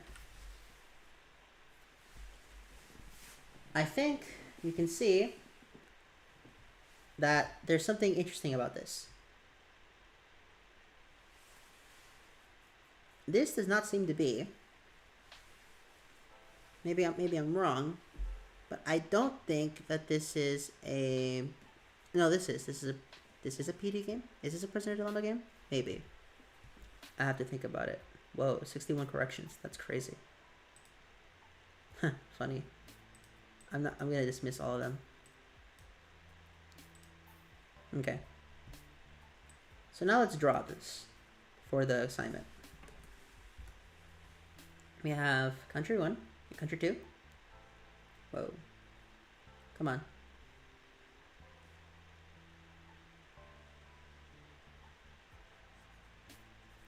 Country 2 at don't arm being 20, comma, neg 20. We'll have different colors for the numbers.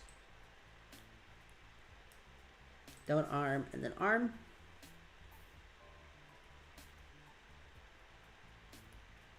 Then we'll have arm, country 1.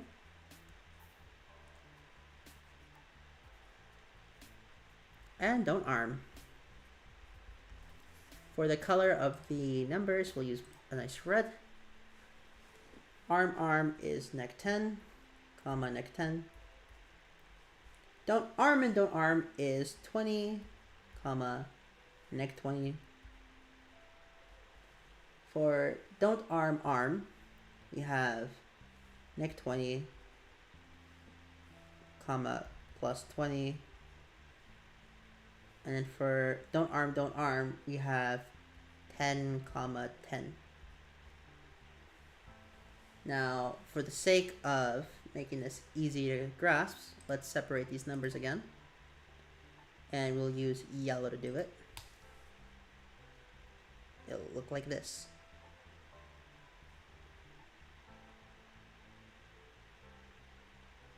Bam. This is how we separate them.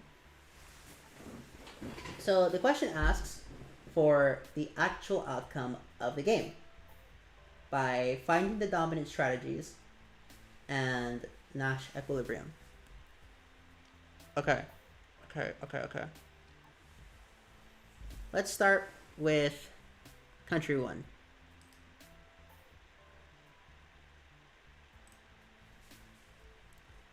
Country 1 will be left because the one on the left, and country 2 will be on the right. Let's say country 2 decides to arm here. Country 1 has a better chance arming themselves. But now, country 2 decides to not arm. Country 1 will have a better chance arming themselves. Okay, so now let's do country 2.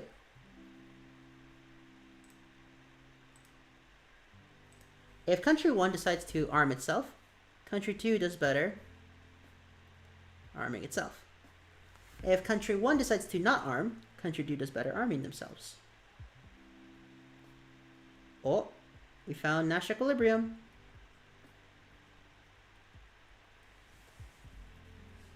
Dominant.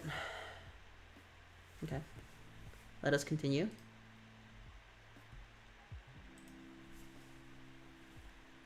Country 1.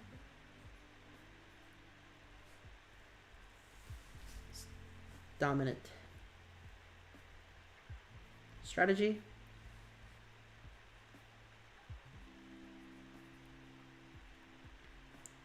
Is to arm itself.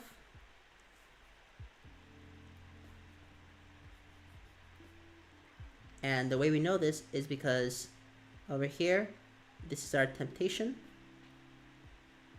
And this will be sucker's payoff. And then over here for country 1, this is the temptation. And this is our sucker's pay. Oh, my bad. No. That's wrong. That's wrong. It's actually wrong there. Because we're on the right. We're on the left. This is the punishment for messing up.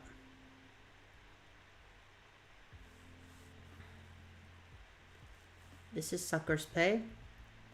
And this is temptation. This is temptation and this is sucker's pay. And then reward would be both don't arm. Okay? Reward, temptation, sucker's pay, punishment, Suckers pay temptation. NE at punishment. Okay. But that's only for one side. We're not done with the whole question yet. Let me just exit this section here for the sake of making it easier to read. I guess I'll have to go to business writing and linear programming after because this is already getting super long.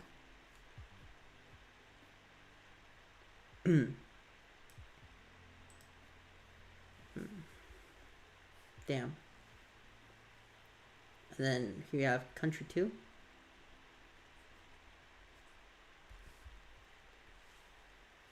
Has country 2's dominant strategy.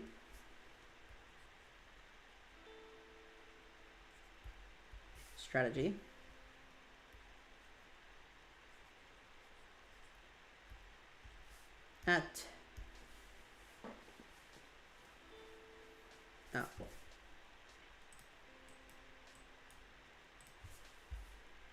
is to arm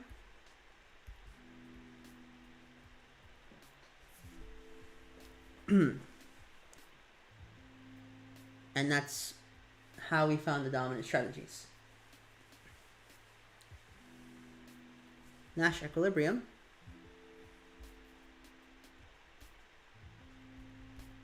at arm, comma, arm. And then, so these are their own separate things. And then we'll write the actual outcome in yellow. Actual outcome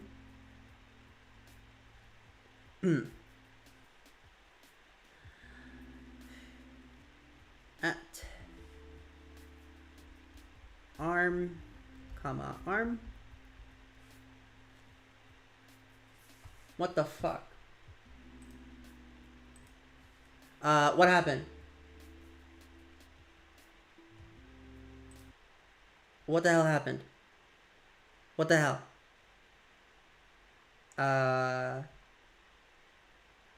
No clue what just happened. Let's continue. And apparently the music just shut off. Interesting. I'll leave it off for the time being, because I don't think that matters too much. Actual outcome of arm with respective outcome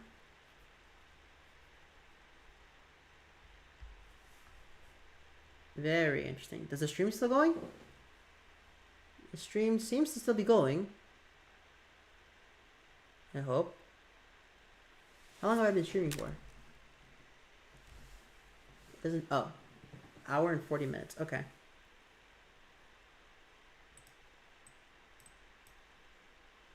That was so weird. Did my headphones disconnect?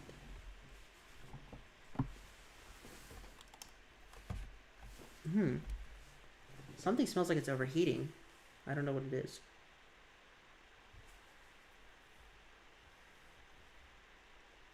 With... It's so weird. That was so weird indeed.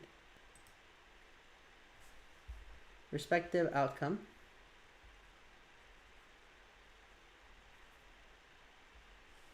of -10, comma, -10.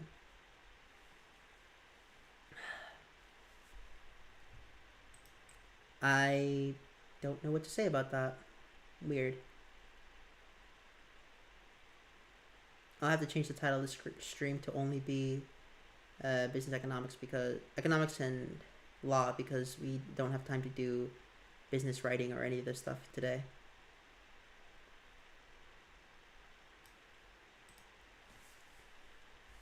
What was the thing it said? Is this outcome a most desirable outcome? This outcome is not a most desirable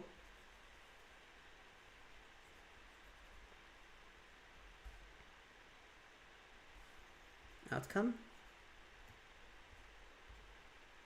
given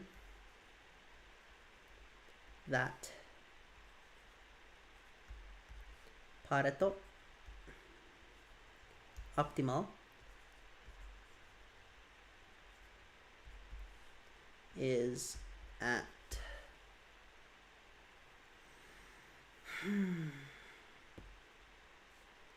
don't arm with respective outcome being with respective outcome of it was 10, 10. How could they improve the situation? Coercion or threats?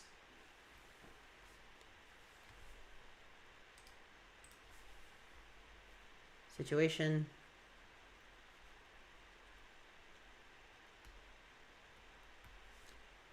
Could be improved via coercion or threats. Simple enough. At least I like to think that was simple enough. Let us continue. We have 2 more exercises left, and then I think I'm going to call it there. No, maybe we can go to business writing for a little bit, because I do need to study all of it.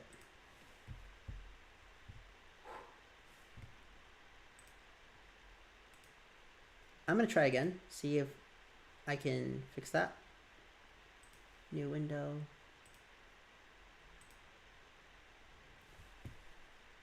Let's see if it does that again.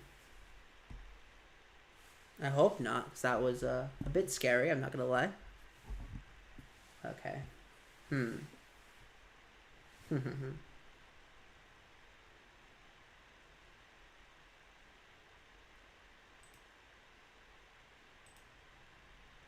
Save this to playlist. Playlist will be study session.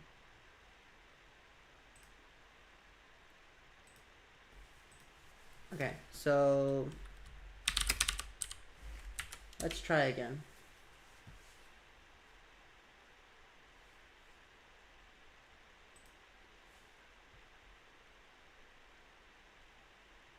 Please don't.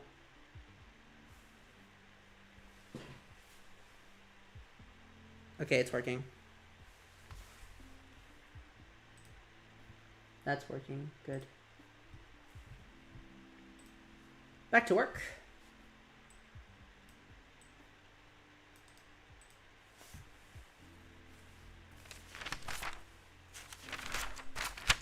My goodness, that gave me a jump scare. That scare you guys as well? I don't know, maybe.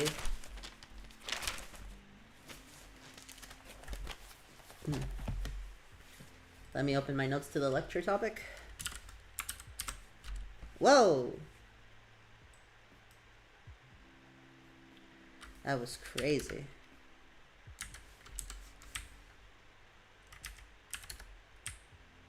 Okay. The following matrix describes the payoff structure of the game.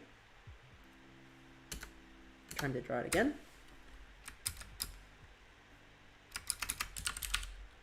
Airbus. Produce. Don't produce. Produce. Boeing.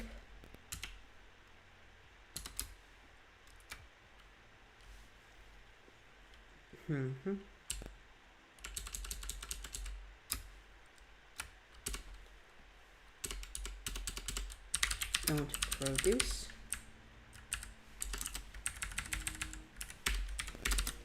Like that.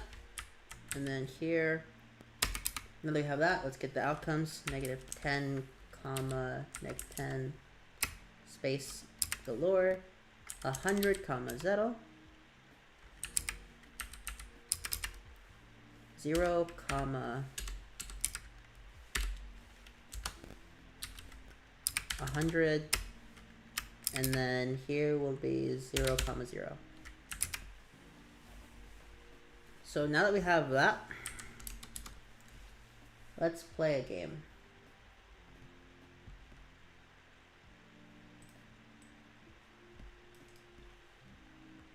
Copy.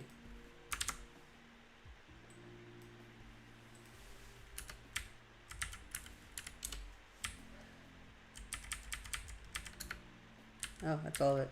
Cool. Oh, never mind. So in this instance, it's asking us to suppose that the Europeans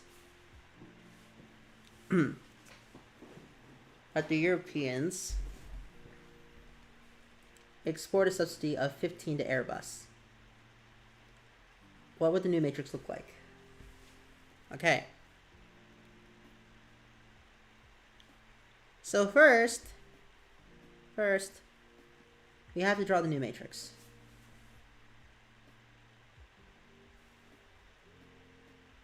Okay. So the original matrix was Airbus,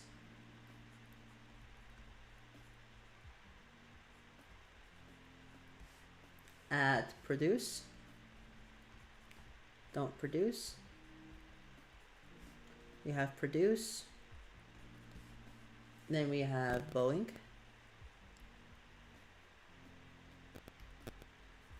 and don't produce. So here we have neg10, comma, neg10. This will be 100, comma, 0. This will be a 0, comma, 100, and this will be 0, comma, 0. Well, Airbus gets a subsidy to produce. So, I mean, subsidy here.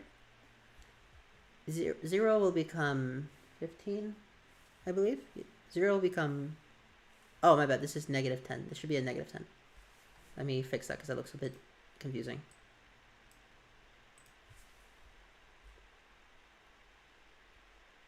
Will become 5, and this 100 will become 115. And that's the new matrix. But for the sake of giving this a proper addendum, now that you know how that works when we're exporting, this will become the good 5. Oh, okay. The good 5 and the good 115. And then for the sake of keeping these separate, let's use pastel green.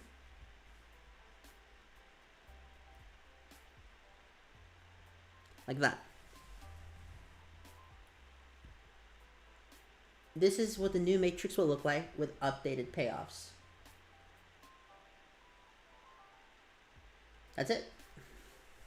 So now we got question section B.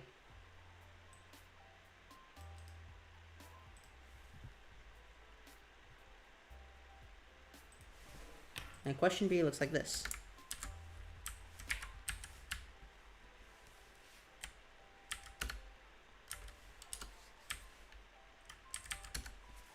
How would this change the solution to the game? Find the dominant strategies, if any, and Nash equilibrium in this game. Okay. So in order to do this, first I have to redraw the original graph. And we'll make this one yellow. A, B, produce, don't produce, produce, Boeing, don't produce, neg 10, comma 0, 100, comma 0, 0, comma 100, and then 0, comma 0. And this little comma here should not exist. And to separate the colors, we will use a bright orange.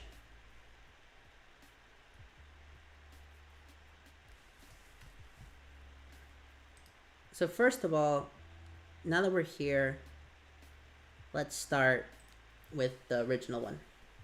Boeing, being on the left, has either -10 or 0 to gain at AB produces.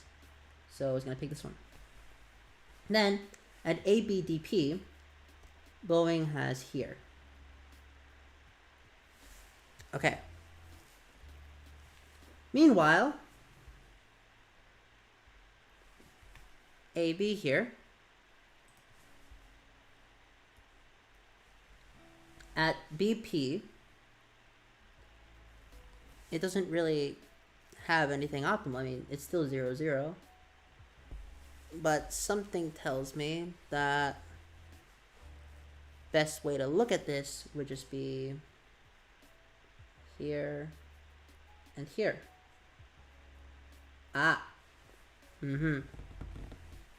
Okay. So we found our NE. So what do we know? What do we know? Find dominant strategies and Nash equilibrium. So now that we're here, and E at DP, it should be a D, at Boeing. When you're actually on the test, write out the whole thing. Nash equilibrium at Boeing does not produce. Why did I write 2 P's there? It should be 1 P.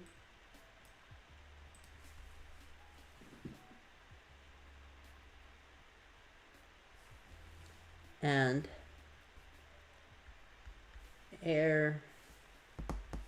Airbus produce with respective payoff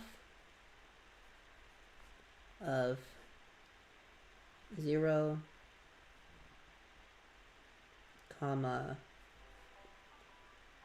100. Boeing has no optimal strategy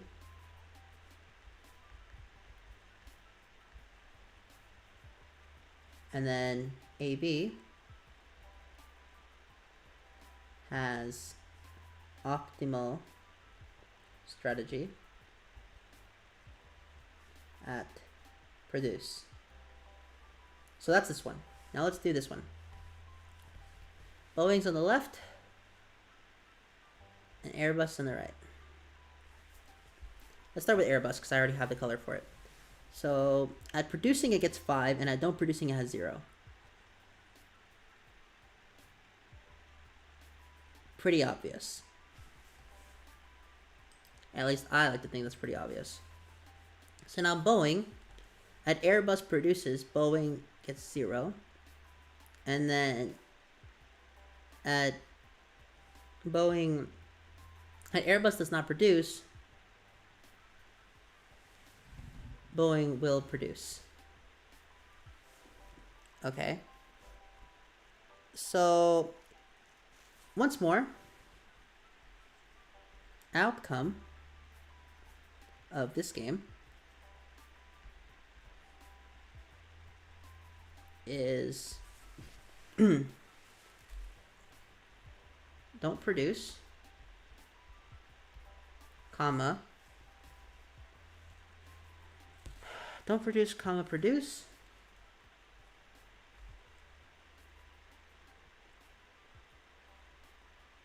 I think so, right? Yeah. With respective payoff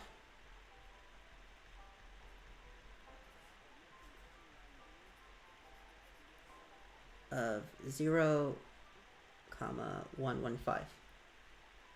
For anyone's curious, this is NE. Okay.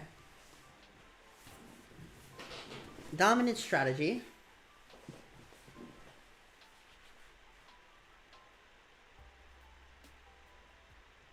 So Boeing still has no DM, no dom strat. And then Airbus has dominant strategy at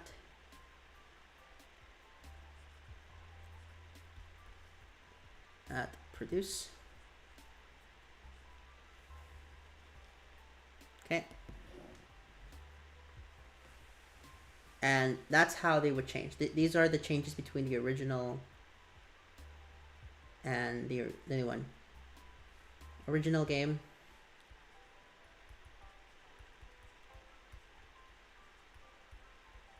New game.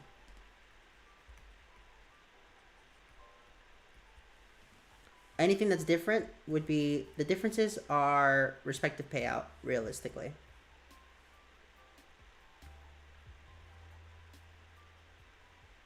Yeah. So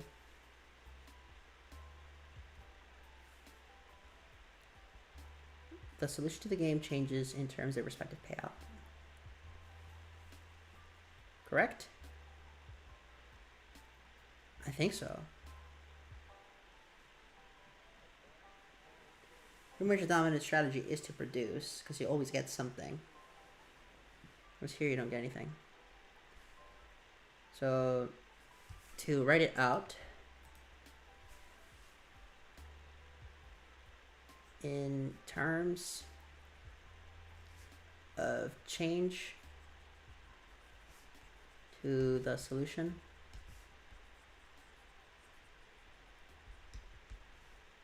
that would be in regards to respective payout changing from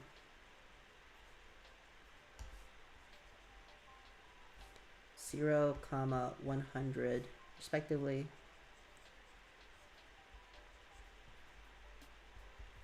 to 0, 115. That's the only difference for that section in terms of the actual outcome.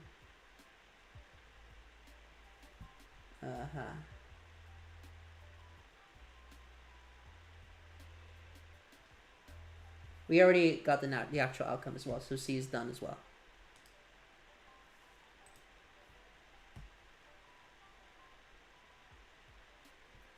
So now we have to consider the second section of questions, which is still for the same question, just for, and C, which we already did, was what is actual outcome, which I solved twice. One for the original and actual outcome, and one for the new one. But now we have a new set of questions using the same chart.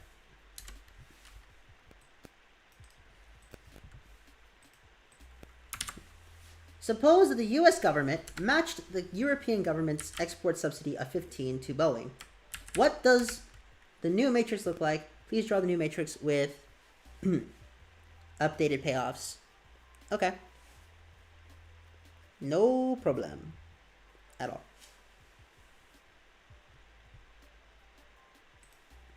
That's honestly really easy to do. So the way you'll do that with the new matrix, we'll have Boeing,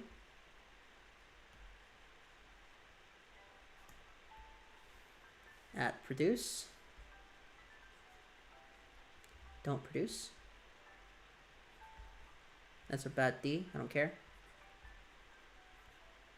No, let's fix it, because that looks bad.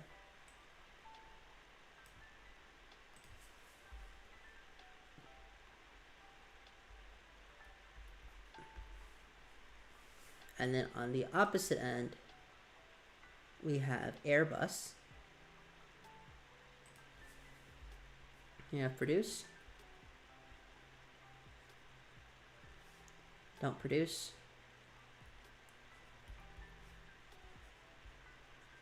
Like this. And this is for Airbus. To write the new subsidies, because as the question has stated, the numbers have changed. Let's first separate them.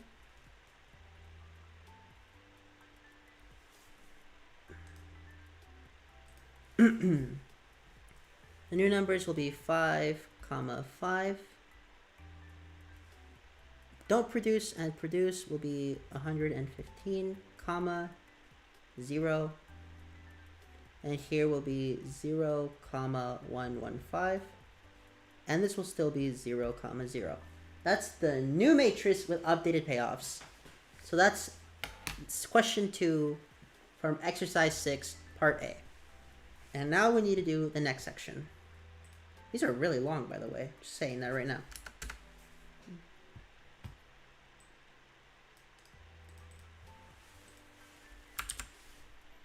How would this change the solution to the game? Find the Nash equilibrium strategies, if any, and Nash equilibrium in this game. Okay, dominant strategies in each game and Nash equilibrium in this game. So I am going to assume you wrote down what the older charts look like and how they worked. So I'm not going to go out of my way to rewrite all the previous charts. I'm just going to show you the new one. And I'm going to trust that you know what the differences are. Otherwise, we'll be here for too long. So first is Boeing. Optimal strategy at Airbus produces is 5. And then at Airbus does not produce is 115. Airbus, on the other hand, optimal solution at 5 and at 115. Oh! We found the NE, guys. We found NE.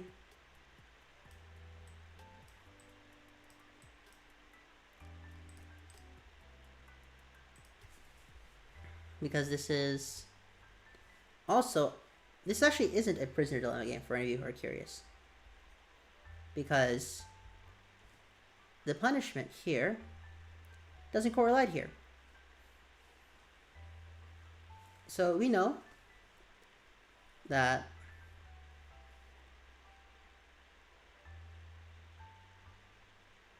I cannot spell to save my life, apparently.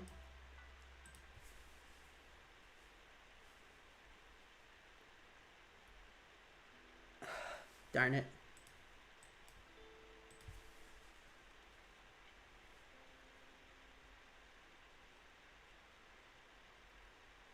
Boeing dominant strategy is to produce. See, now Boeing has a dominant strategy. And then Airbus's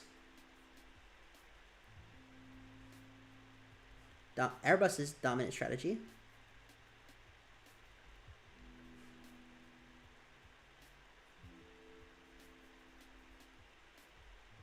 is to produce. What happened? Okay. Let me just check my message really quickly. Who messaged me? Who messaged me? Weird. Oh, it's a class message. That's what it was. Okay. Not a message to me in particular. Good. Produce. So that means that both of them have the dominant strategy at produce. So DS.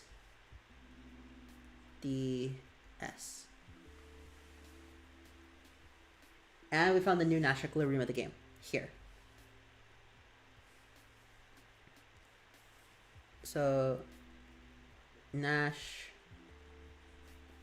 equilibrium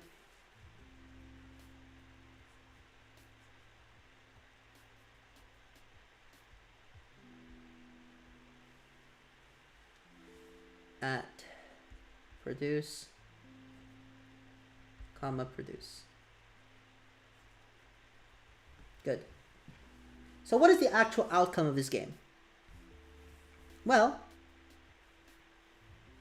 the actual outcome. Oh wait, that's this is part C. So let me erase all the ink really quickly.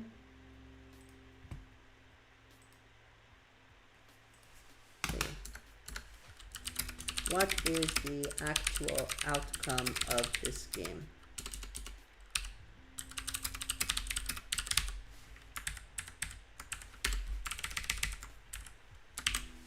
So, once more, I'm going to assume you wrote that down.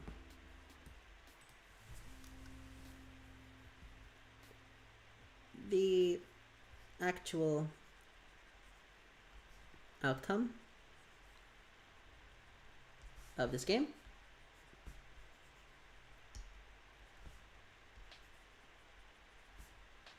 is produce, produce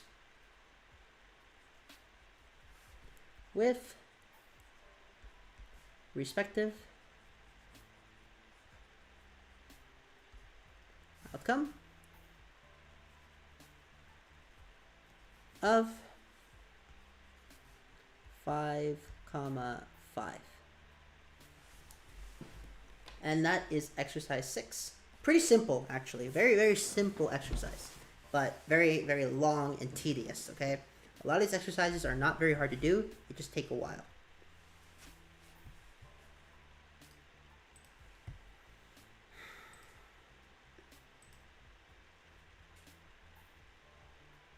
And now we're on to exercise 7.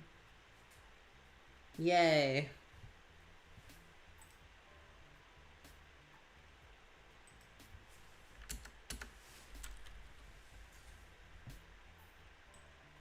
Allow me to copy and paste it. Oh, I've actually finished exercise 7. I think I'll actually have time to do one business writing Quizlet or something.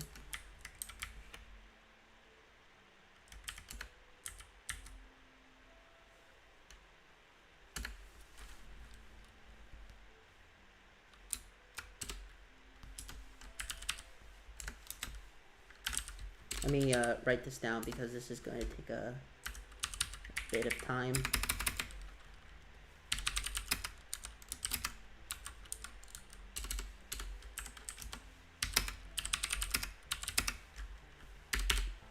Group 2 is 145.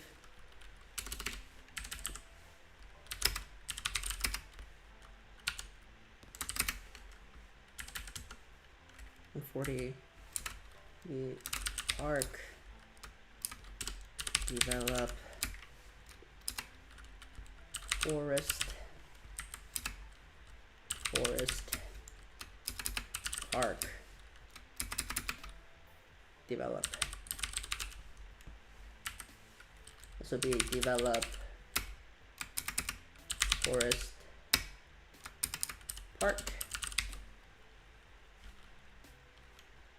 And that's the chart there. Oh, for once we have one that's reasonable in terms of length. I know, crazy, am I right? But it's true.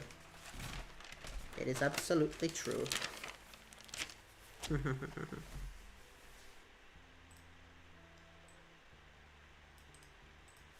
There are 2 sections to this question.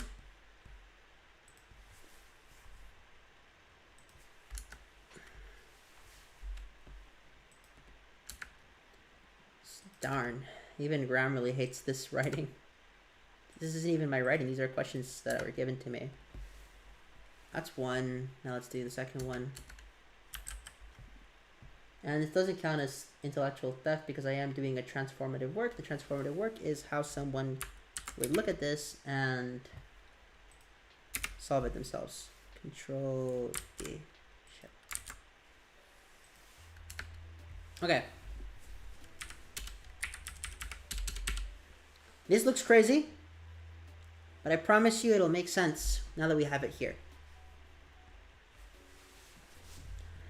In class exercise, suppose that the House of Representatives is considering changing the status of an area of government land. There are 3 options. The land can be a national park, a national forest, or developed for private use. The 435 members of the House fall into 3 groups with respect to their preferences over the following options. There's the graph. 1. You are a member of Group 3, and you are given the chance to construct an agenda of pairwise voting. First, a vote of an option versus another option, then the vote of a winner in the first vote versus the other option, and the winner of the second vote is the overall winner. Assume that the people vote sincerely. Draw 3 possible agenda trees. What agenda would you choose? Okay. So, in this instance, I have to come up with 3 agendas. Oh, wait, hold on. Agenda 1. And for agenda 1, we'll say park versus forest. And then from there, we'll get the next one. It'll be park wins or develop because it's the last one we don't have. Oops.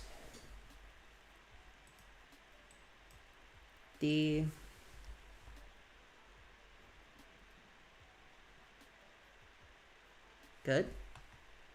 And this should also be a D.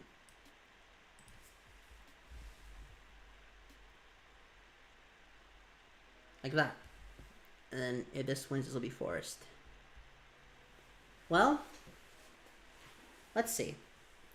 If we look at the chart, I can write a sort of haphazard one here, which will be a lot easier to follow if just having a haphazard one on screen makes this easier. Green. So it'll be 1, 2, 3, P, F, D, D, P, F, and F, D, P. We have 150, 145, and 140. So let's look at the first one. Park versus forest. And on the exam, you're going to write the full word. I'm just doing this for the sake of saving everyone time. Let's look. Park versus forest. So for park, we have 150 first. And then we have 145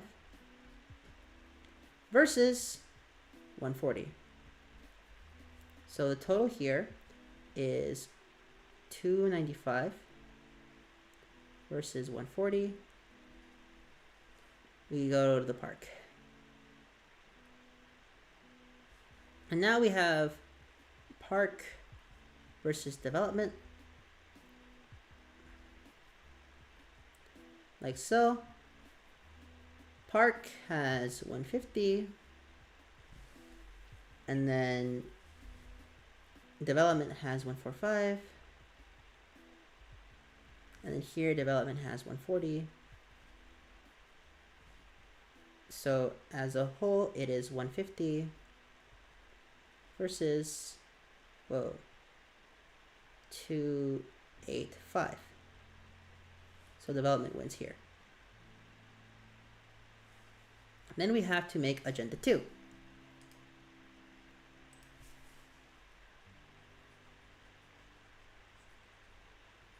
And agenda 2 will have park versus development. And in this instance, we'll go to park or forest. And then here, we'll go forest or development. Okay.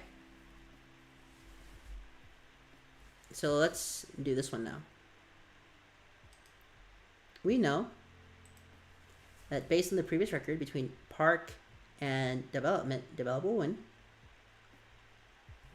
So now we have forest versus development, the final section. Let's see.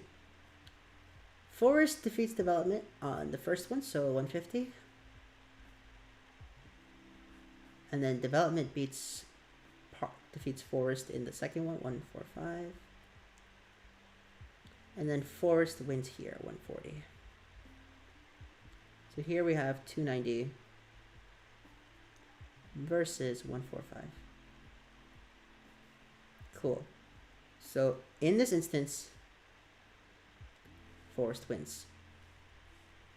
So this is df. And then finally, we can actually erase this because we have all of our data value here. So for the sake of saving space, we'll get rid of this section. And make space for agenda 3.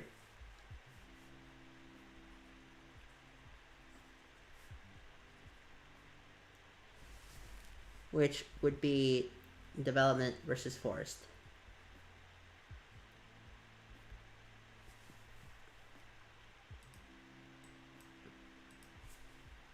Like so. Development versus forest. If development wins, it'll go to, oops, development versus production versus park. And here, if forest wins, it'll be park versus forest. Like so. I did it again.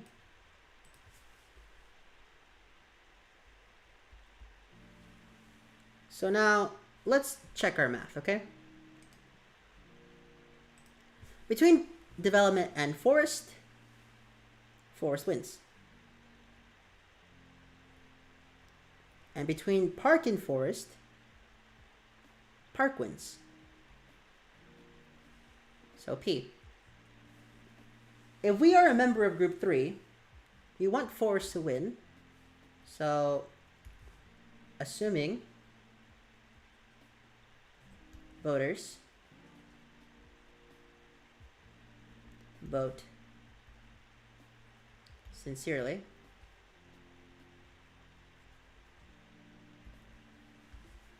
we will go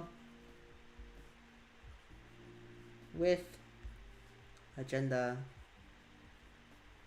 2. However, we're not done. No, we are not done.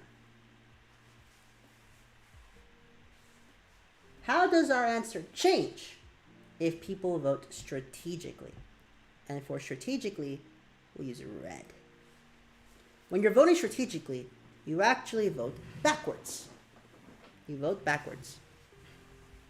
So between P and D, D wins. Between D and F, F wins. So between P and F, okay, go to the last stage and then work backwards. So between F and D, we know that F wins. F is better than D. So on strategic, it'll be F.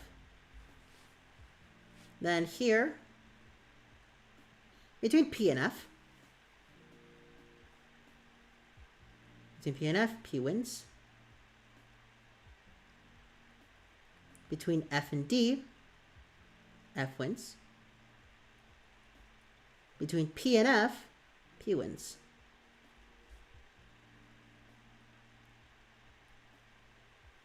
And now, for agenda 3, between D and P, D wins. Between P and F, as we know P wins. Between DP, D wins.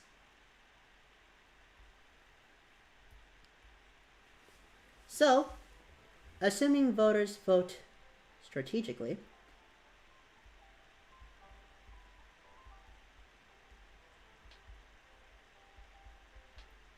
we will go with agenda 1.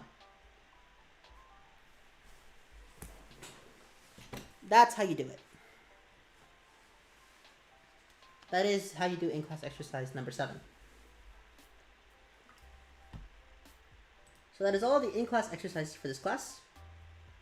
What I need to do now is reread the textbook and then go over the slides again. But taking a short break from this class, because this is the hardest of all the classes, but I still can't get arrogant. No, we did the Quizlets for all the quizzes and the homework, and now I even did the main ones. But we're not done, ladies and gentlemen. We are not even close to done.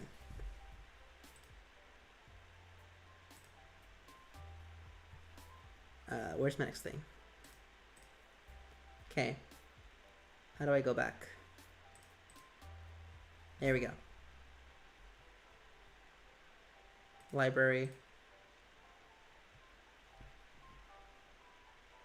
Is it going to load? Business writing.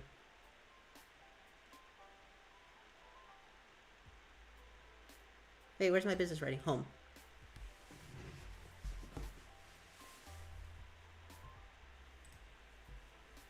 Business writing midterm 2. So in this instance, we will go until it has said mastered at least 40. Okay, I need a master at least 40.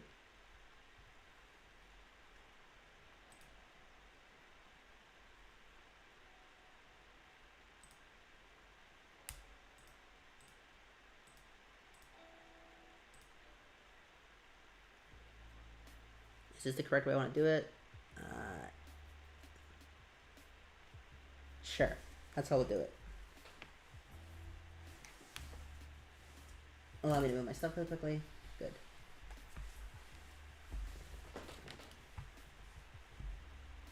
There's my mouse. Your audience and purpose will affect every word of your letters, so start there. Who are you writing to and why? What outcome do you hope to achieve? Who, why, outcome.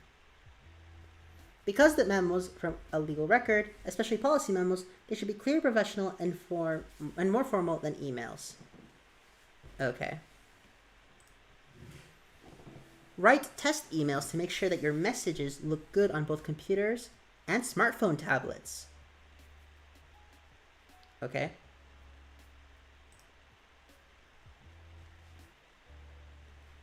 Protect recipients' email addresses, especially if you are addressing both internal and external audiences.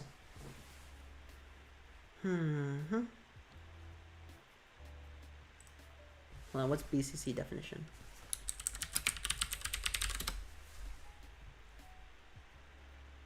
Blind carbon copy, a copy of an email sent to everyone whose name and address isn't visible to other recipients. Okay.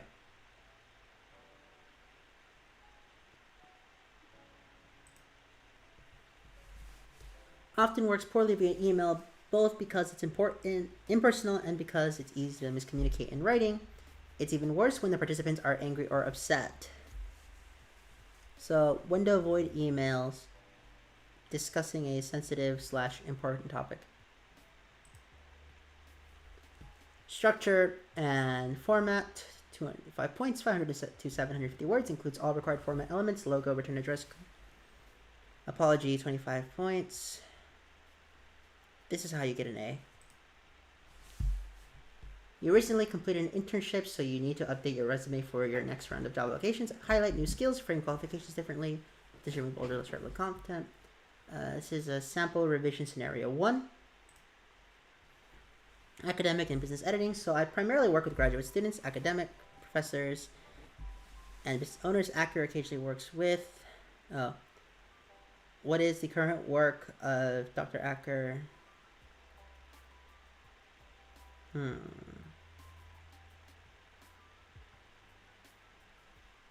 Recently edit. Every single person on the list needs to see your message. Apply the same logic to department or organization. This is where you use reply all. Project 2, you will practice management communication by writing an apology letter to a dissatisfied customer, Miss Casley Cross. See canvas for sample apology, letters from previous quarter, scenarios. Your letter must be 500 to 750 words long, single spaced, and in full block format to earn full credit. To analyze the rhetorical situation and prepare your letter, you will use the pair analysis model to understand Miss Cross's priorities, emotions, attitudes, and requests. This is the overview. Project 2. Since business letters are typically mailed, include both your return address, this can be in your letterhead, and your audience's mailing address. The mailing address should be at the top of the page, right under the date. Okay. Example, hi Dr. Actor, or hey John, clarifies your primary audience. Secondary audiences may be CC'd or BCC'd and establishes the tone. This would be greetings and salutations. This laptop is crying. I can hear it. Create value for your audience to communicate both efficiently and effectively. Understand and address any problems and concerns. Reflect positively on your organizations. Promote goodwill and future business. So those are the 5 points of communicating professionally. Okay. Then we have, how long have we got? 2.5 hours? Sure. Use an outline to track the details of the situation and your letter's role in it. See the bottom of the page for a good example. Just using an outline. Recently, I've edited several best-selling books on sales and marketing. Includes, okay, what is Dr. Actor's most recently editing in his business? Yeah, what is his here? Not that. What is the primary work? Okay.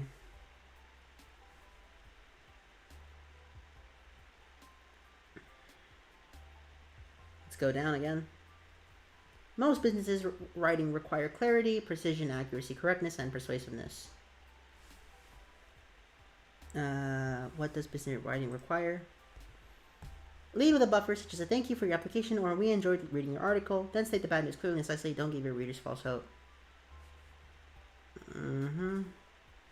Giving bad news, false hope. NC State 10 writing priorities, UNC revision checklist, UVU revision checklist, UMN revision checklist, and a few others. This is what we would call revision resources. Goodwill, but also demonstrates you care, understanding, creating an emotional preference to buy your product or brand. This is to help one regain. No. Goodwill, but also demonstrates creating an emotional preference to understand. Oh. Seek to clarify meaning, ensure coherence and flow, and refine the language in a manuscript. They may adjust word choice to fit an audience setting, or structure paragraphs, match an established style, tone, median rate. Okay, so to clarify meaning, editorial, copy and editors, proofreaders. What I got? 90%. Holy crud. What'd I get, miss? What'd I get wrong?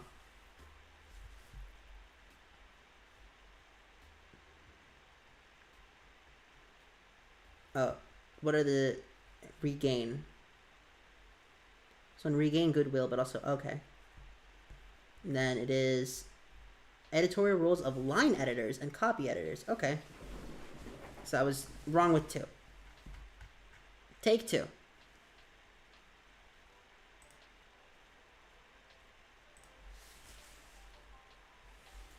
Take lots of notes for your pair analysis, since it will have the most influence on your letter. Use it to test whether you proposed solutions and incentives that would appeal to Ms. Cross. Always plan, draft, and revise with a rubric and instructions in mind. Do not just have your friend or classmate look over your documents, and don't rely on Grammarly. If you have questions, ask. Proofread your letter very carefully. Be aware of errors that spell check will miss, such as writing manager instead of manager. Triple check that the customer's name and address are accurate. These are tips. Avoid sending personal attacks, any not safe for work material, or anything that could make you or your company look bad. This is because emails are very easy to distribute, guys.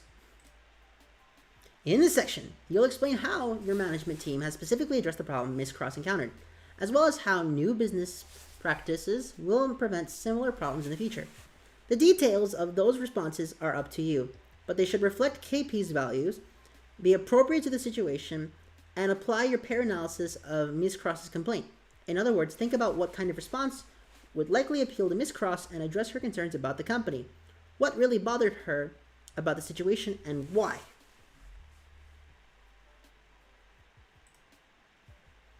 The header replaces a formal greeting and signature, so don't sign your memo at the bottom of the page. Some memos do include an extra greeting to get the second mark and don't. Some memos do include an extra greeting to set the document's tone. Don't sign an extra greeting.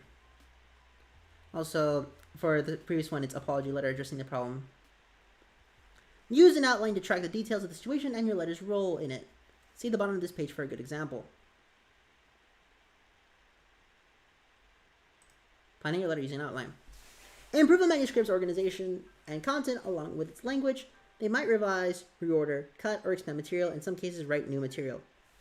Median rate is $30 to $70 per 1,000 words.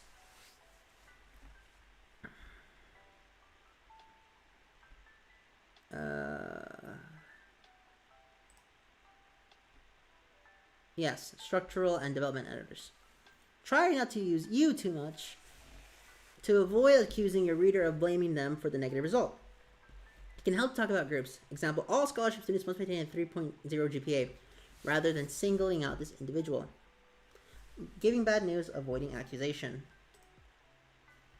Start by introducing yourself and explaining why you're writing. Since your reply will arrive several days after Ms. Cross sent her letter, next show that you've read and understood Ms. Cross's complaint by briefly summarizing it. Apologize sincerely, professionally, and specifically. To conclude this section, tell Ms. Cross what to expect in the rest of the letter, i.e. how you've addressed the specific problem and what steps you're taking to improve future customer service. Okay, this is the introduction. What is the author's primary message? How does he or she want to communicate it? Who is the primary audience for this message? What do they already know? And what do they need to know? What are the standards for this genre? What do audiences expect to see in a message like this? What objections might audiences have to the content, argument, tone, or style? Do these objections merit changing the message? If so, how? If not, how can the author respond to the audience concerns? Reading and interpretation?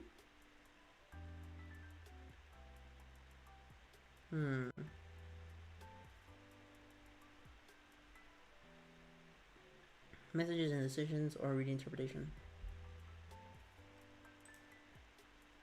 Some professors and TAs will tell you that they want what they want you to call them. Pay attention to how they sign emails, how they label course documents, etc. If they don't specify a preference, use Dr. last name if the person has a PhD, or Professor last name. Don't assume that Mr., Miss, or Mrs. is okay, or that you're on a first name basis. Most professors teach multiple classes, sometimes at multiple universities, so you need to introduce yourself and remind them which class/section you are in. Use a descriptive subject line / homework question is not helpful, but length of Business 100W resume is. If you have a question or problem, explain it as clearly as you can. Polite and professional emails will go a long way towards positive outcomes, especially if you have a complicated problem or need extra work for the professor. That's emailing a professor.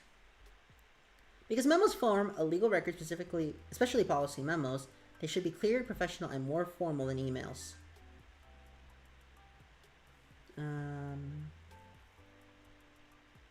Memo tone. Launched Acker editing and consulting in 2006 to supplement my income in graduate school, and that is when did Dr. Acker launch his editing business and for what reason. End the letter on a positive and professional note to establish or maintain goodwill despite the problem. This is giving good or neutral news emotion.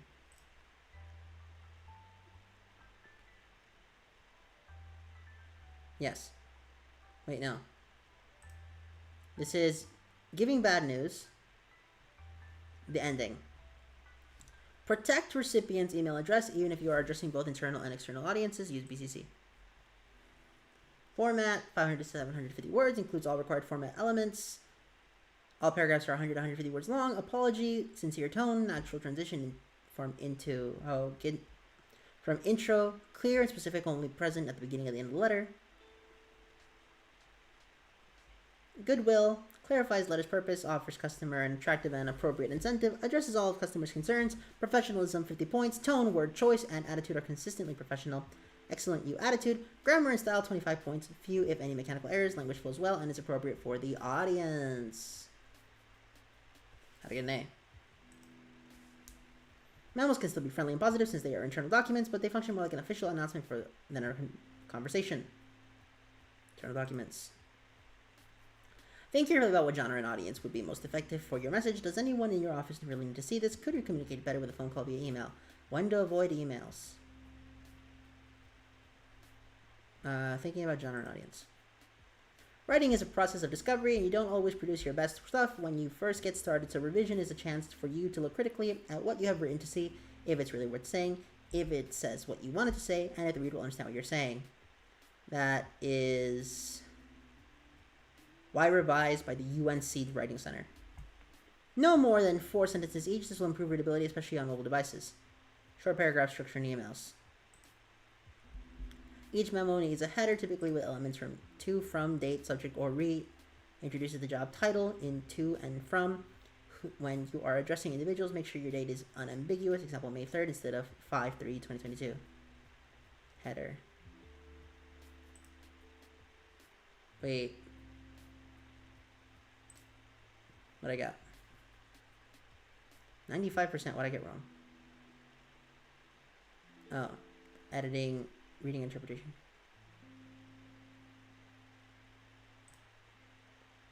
Okay, so I was actually planning on continuing to go until we got to like 30 here, but it's actually getting kind of late and I need to prepare for something, so I'm going to call it here. We will continue with the multi-topic. Next time I think we're going to start with linear programming, and we will get to this. I will do my best to at least get to mastered 50 and studied all of them. So for the time being, I want to thank you all so much for watching.